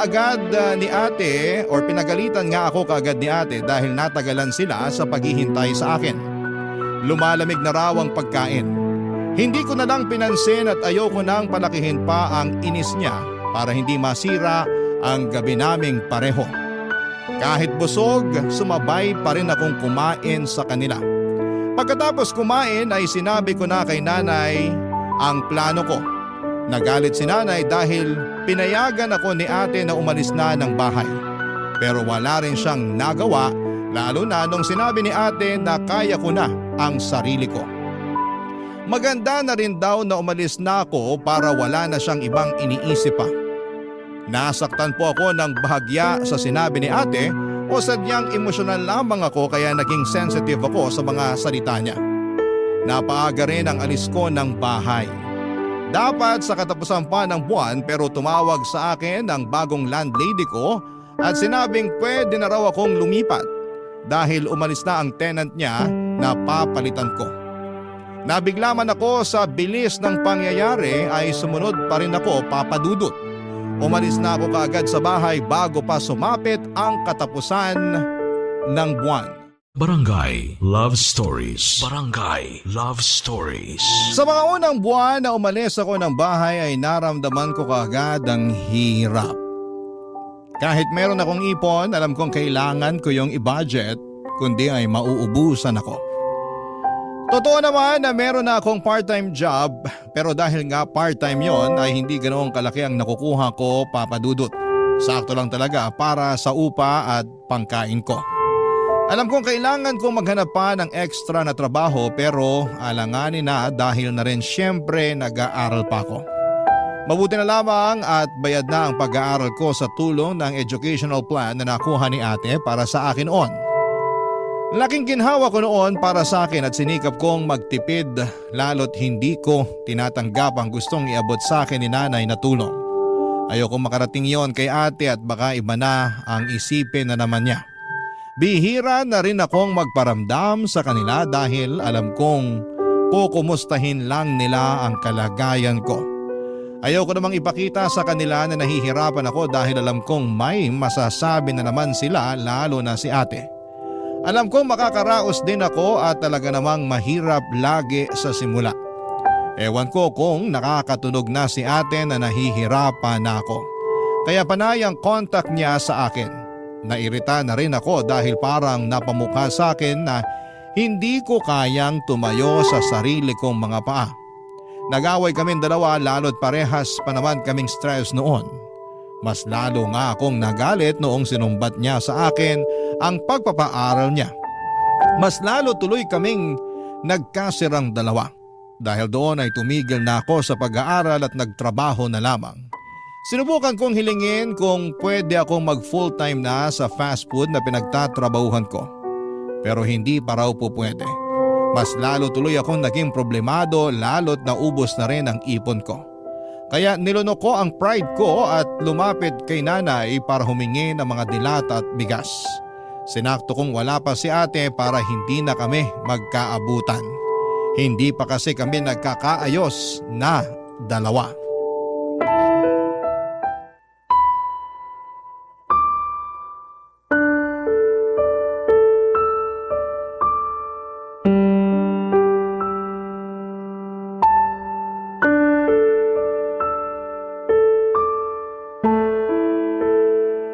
Kunin mo na lahat ng sardinas dyan. Lalo na yung mga maaanghang. Ikaw lang naman ang mahilig dyan noon kaya bumibili ang ate mo niyan eh. Magtitira pa rin naman ako ng mga 2 piraso, Nay. Baka makahalata si ate pag biglang nawala to lahat. Wala namang masama kung malaman niyang humihingi ka rito ng bigas at dilata. Anong walang masama? Gusto niyo po bang bungangaan na naman niya ako? Baka mamaya sumbat na naman niya sa akin to kapag nalaman niya. Ganun lang talaga magpakita ng concern ng ate mo. Di ka na nasanay dun. Mali naman yung paraan niya, Nay. Hindi naman pwedeng ganun eh. Mas lalo lang bumababa ang tingin ko sa sarili ko sa tuwing sinusumbat niya lahat ng binibigay niya sa akin. Pagpasensyahan mo na lang ang ate mo. Nadadala lang kasi siya sa pagod. Tapos dagdag pa sa pag-aalala niya sa'yo. Hindi ko naman ramdam na nag-aalala siya. Mas ramdam ko na nag-aabang siyang magkamali ako para patunayan na tama siya sa lahat ng hinala niya tungkol sa akin. Hindi ko na talaga alam ang gagawin ko sa inyong magkapatid. Dati naman lagi kayong magkasama at magkasundo. Ano bang nangyari sa inyo? Si ate kasi, walang bilib sa akin. Lagi na lang akong minamaliit. Baka mali lang ang interpretasyon mo sa mga sinabi niya. Mali ba, Nay? Kasi harap-harapan niyang sinasabi sa akin na mali lahat ng desisyon ko. Concern lang kasi ang ate mo. Wala naman siyang masamang ibig sabihin doon. Sa ganung paraan lang siya nasanay kahit noon pa man. Siguro kasalanan din naman ng tatay mo kung bakit ganun siya magsalita. Nung nabubuhay pa ang tatay mo, pareha sila ng pananalita ng ate mo eh. Nay, Huwag mo na siyang ipagtanggol. Mas lalo lang sumasama yung loob ko dahil parang wala na akong kakampi ngayon. Paano bang wala? Anong tawag mo sa akin? Kay Ate Angie naman kayo kampi eh. Lagi na lang yung side niya yung iniintindi nyo. Lagi kayo may magandang rason kung bakit siya ganun sa akin. Samantalang ako, nilaban niyo ba ako sa kanya ni minsan? Malamang oo. Hindi mo lang naririnig, pero lagi kitang ipinaglalaban sa kanya. Parehas lang kayong matigas ang ulo at hindi nakikinig sa nanay ninyo. Ay, mabuti pa. Hintayin mo na lang siyang makauwi para makapag-usap-usap na tayong tatlo. Hindi pwedeng nag-iiwasan na lang kayo palagi. Pamilya tayo. Huwag mo na ngayon, Nay. Tsaka na, kapag nakabangon na ako, hindi makakatulong na maabutan niya ako kumukuha ng bigas at dilata dito. Mas lalo lang kami mag-aaway. Kasi panigurado, ipapamukha na naman yan sa akin ng mga mali ko. Ay. O sige. Pero sana naman sa susunod, pwede mo na siyang harapin. Nasasaktan ako na hindi kayo magkasundo ng mga anak Nay, ko. may dala akong... Kate, anong ginagawa mo rito? Dumalaw lang kay nanay. Nangungumusta? Nangungumusta? O nangunguha ng pangkain mo rito? Angie! Kung kumustahan lang, bakit may bit-bit kang bigas at delata? Anong akala mo rito sa bahay barangay hall? Tagabigay ng ayuda mo? Hindi ko na lang kukunin. Wala nang katapusang panunumbat na naman ang aabutin ko sa'yo. Hindi ko sinusumbat. Ginigising lang kita para makita mong mali ang mga desisyon mo. Padalos-dalos kang umalis dito, tapos kapag nangailangan ka, lalapit ka rin pala. Di sorry! Nagkamali na naman ako. Sana pala hindi na lang ako lumapit at humingi ng tulong. Sabi ko na nga ba hindi talaga ako nagkamali na ito na naman yung magiging eksena nating dalawa, ate. Angie! Magtutunog sumbat talaga sa'yo lahat kasi wala ka nang ambag. May gana ka pang gumawa ng mali tapos ang ending, kami pa rin ang sasalo sa'yo. Hindi pwedeng ganyan, Kate. Kung may ginawa kang desisyon, panindigan mo. Huwag kang mag-alala, ate. Huli na to. Hindi na ako hihingi ng tulong sa inyo kahit na piso. Mas maniniwala ako kung bibitawan mo yung bigas at mga delata. Tsaka ka lumabas ng bahay na to para mapanindigan yung pride mo.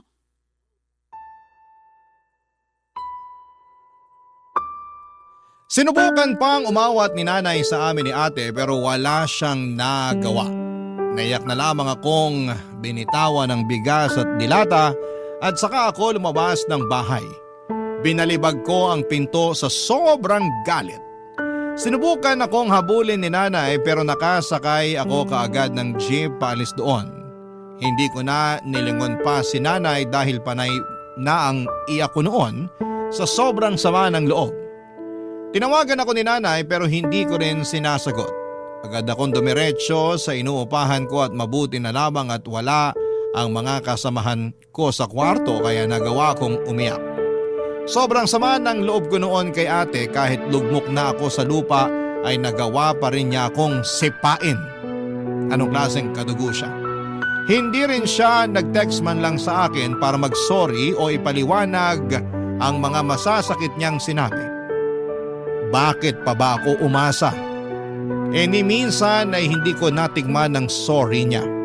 Dahil doon ay mas lalo ko silang iniwasan at hirap na ako noon. Lalo na't nabawasan pa ang oras ng trabaho ko. Sinikap ko maghanap ng ibang trabaho pero walang tumatanggap sa akin dahil bukod sa masyado raw akong bata ay wala pa akong tinapos na pag-aaral. Nagtuloy-tuloy ang problema ko, Papa Dudut, ilang beses na lang ako sa isang araw kong kumain. Madalas pa ay puro biskwit, fishball at 3-in-1 na kape. Bubusugin ko na lamang ang sarili ko sa libreng tubig sa inuupahan ko. Napansin rin yon ng landlady ko kaya nilimitahan na niya sa 2 liters ang libreng tubig sa akin kada araw. Nakaramdam ako ng panliliit dahil doon. Isang araw ay hindi na rin ako nakabayad pa ng upa at dahil doon ay wala akong ibang nagawa kundi ang mag-impake na dahil pinapaalis na ako ng landlady ko. Sinubukan ko pang makiusap pero ang sabi niya may nakaabang na bagong tenant kaya kailangan ko nang umalis. Binigyan niya ako ng 5 araw para makahanap ng bagong lilipatan. Yon ang naging problema ko dahil Wala akong nahanap sa huling araw ng pangungupahan ko. Kaya mabigat man sa loob ko ay nagsimula na ako mag-impake at inisip ko na lamang na matulog muna sa mga bus terminal kung saan ay maraming tao at hindi makakahalata ang mga empleyado roon. Panay ang iyak ko habang inaayos sa mga damit ko para makaalis na roon, Papa Dudut.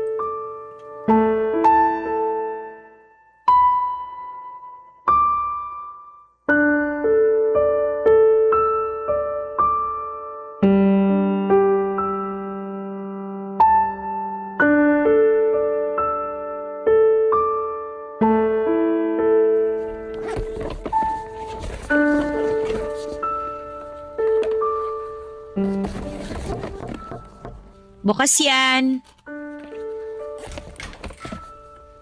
Kate, Oh, paano mo nalaman tong boarding house ko? Tsaka, ano ginagawa mo dito? pinapunta ako ni nanay. Nararamdaman niyang may problema ka. Ayos lang naman ako. Bakit ka nag-eempake? Lilipat na ako ng maupahan. Malapit dun sa trabaho ko para makatipid ako sa pamasahe. Nakausap ko ang landlady mo. So, alam mo na ang totoo. Hinuhuli mo lang pala ako. Nandito ka ba para ipamukha sa akin na mali na naman ang desisyon ko? Walang ganon. Pumunta lang talaga ako rito kasi nag-aalala na sa'yo si nanay. Hindi ka na nagpaparamdam sa kanya. Matapos yung nangyaring away natin sa bahay, as if naman may mukha pa akong ihaharap sa inyo. Saan ka titira ngayon? May nahanap na ako. Ako nang bahala doon. Ihatid na kita ron para alam ko rin kung saan ka pupuntahan. Ay, hindi na! Baka isang araw isumbat mo na naman sa akin yan. Hindi ako pumunta rito para manumbat. Gusto ko lang masiguro na maayos ang kalagayan mo. Ano bang sisiguruhin mo? Hindi ba alam mo naman na hindi maayos ang kalagayan ko? Di ba inaasahan mo naman to? Ayoko makipag-away sa'yo. Gusto kong tumulong. Tulong? Nung time na kailangan ko yan, anong ginawa mo? Sinumbat mo sa akin lahat, di ba? Kinapalan ko na nga yung mukha ko kay nanay na humingi ng bigas at delata kasi gutom na ako. Nilunok ko yung pride ko na lumapit sa inyo sa bahay. Pero anong ginawa mo? Pinamukha mo akong patay gutom. Pinaiwan mo yung bigas at delata pero pinabauna mo ako ng masasakit na salita. Ate, walang-wala ako nun. Pero mas lalo mong pinaramdam na mas mababa pa ako nun. I'm sorry. Yun lang? Sorry? Yun lang? Mabubura na ba niyan lahat ng masasakit na salitang sinabi mo sa akin dati? Sorry? Inaasahan mo bang ayos na tayo ngayon dahil binanggit mo na magic word na yan? Alam ko, marami akong nagawang mali sa'yo. Alam ko marami akong nasabi na hindi magaganda. Pasensya ka na kung sa ganung paraan ako natuto magpakita ng malasakit. Oo, masakit ang mga yon. Hindi ko naman itatanggi.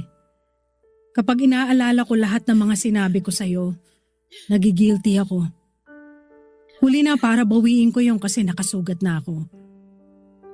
Pero sana, maintindihan mo na nahihirapan din ako. Ate mo ko, pero ako halos ang tumayo bilang magulang mo. Ang hirap na hindi mag-alala sa mga ginagawa mo dahil kargo kita. Kailangan ko makita na maayos ang pupuntahan mo kasi ang hirap para sa akin na makitang mapunta ka sa walang kwentang sitwasyon.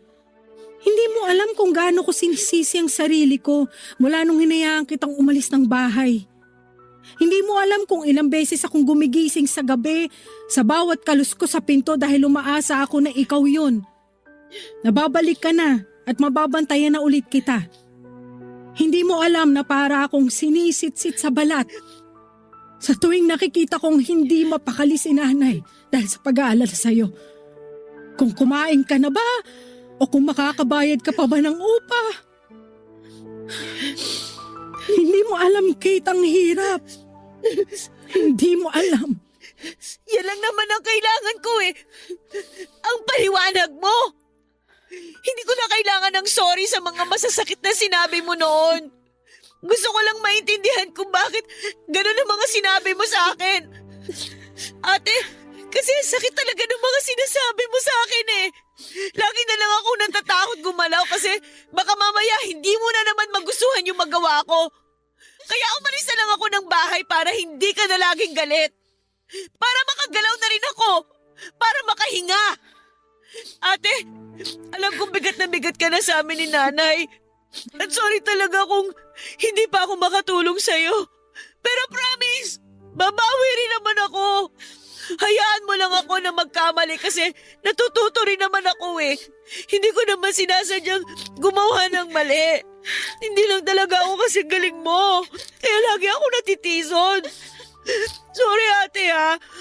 Balang araw, babawi naman ako eh. Hindi ka na mabibigatan sa akin.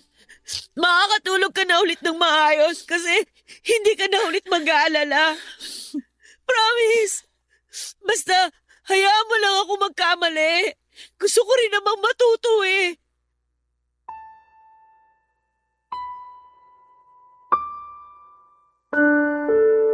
Nagkaiyakan kami ni ate at pagkatapos noon ay tinulungan na niya akong tapusin ang pag-iimpake ko. Inuwi na niya ako sa bahay at doon ay masaya akong sinalubong ng nanay ko. Panay ang iyak ni nanay nang makita niya ako at inalalayan niya ako na makapasok ng bahay. Napansin agad niya ang pangangayayat ko. Pinaghanda niya ako ng makakain ko at sumabay na rin si ate na kumain. Sa palibot ng mesa, andon sina nanay at ate habang katabi ko. Pakiramdam ko ay safe na akong muli sa piling nila. Sa unang pagkakataon ay hindi na ako nakaramdam ng takot sa presensya ni ate. Hindi na rin ako galit. Naintindihan ko na siya at napatawad na namin ang isa't isa sa mga hindi namin pagkakaunawaan. Sa ngayon, Papa Dudut ay nagbalik akong muli sa pag-aaral at hindi rin ako umalis sa fast food at pinagpatuloy ko ang pagtatrabaho doon para may ambag naman ako kahit kaunti kay ate. Alam kong hirap na rin siya na buhatin kami ni nanay. At dahil doon ay unti-unti ay nakakapasyal na si ate sa mga lugar na pangarap niyang puntahan. Nakita ko na muli ang ngiti ni ate at nakakahinga na siya ng maayos at hindi na puro kami ang iniisip niya. Lagi na siyang masaya dahil naiintindihan na namin ang pinaggagalingan niya. Marami talagang nagagawa ang maayos na komunikasyon para maplansya ang anumang gusot. Malaking tulong ang komunikasyon para maintindihan namin ang punto ng bawat isa. At hindi na kami muling papayag na itikom ang mga bibig namin sa tuwing may kailangang magsalita sa mga nararamdaman namin at napapansin. Kasabay noon syempre ang pag-unawa sa taong nagsasalita. Kapag pinagsabay yun, paniguradong magiging maayos din ang lahat. Maraming salamat po sa pagbasa ng aking liham. Ako ang inyong kabarangay forever, Kate.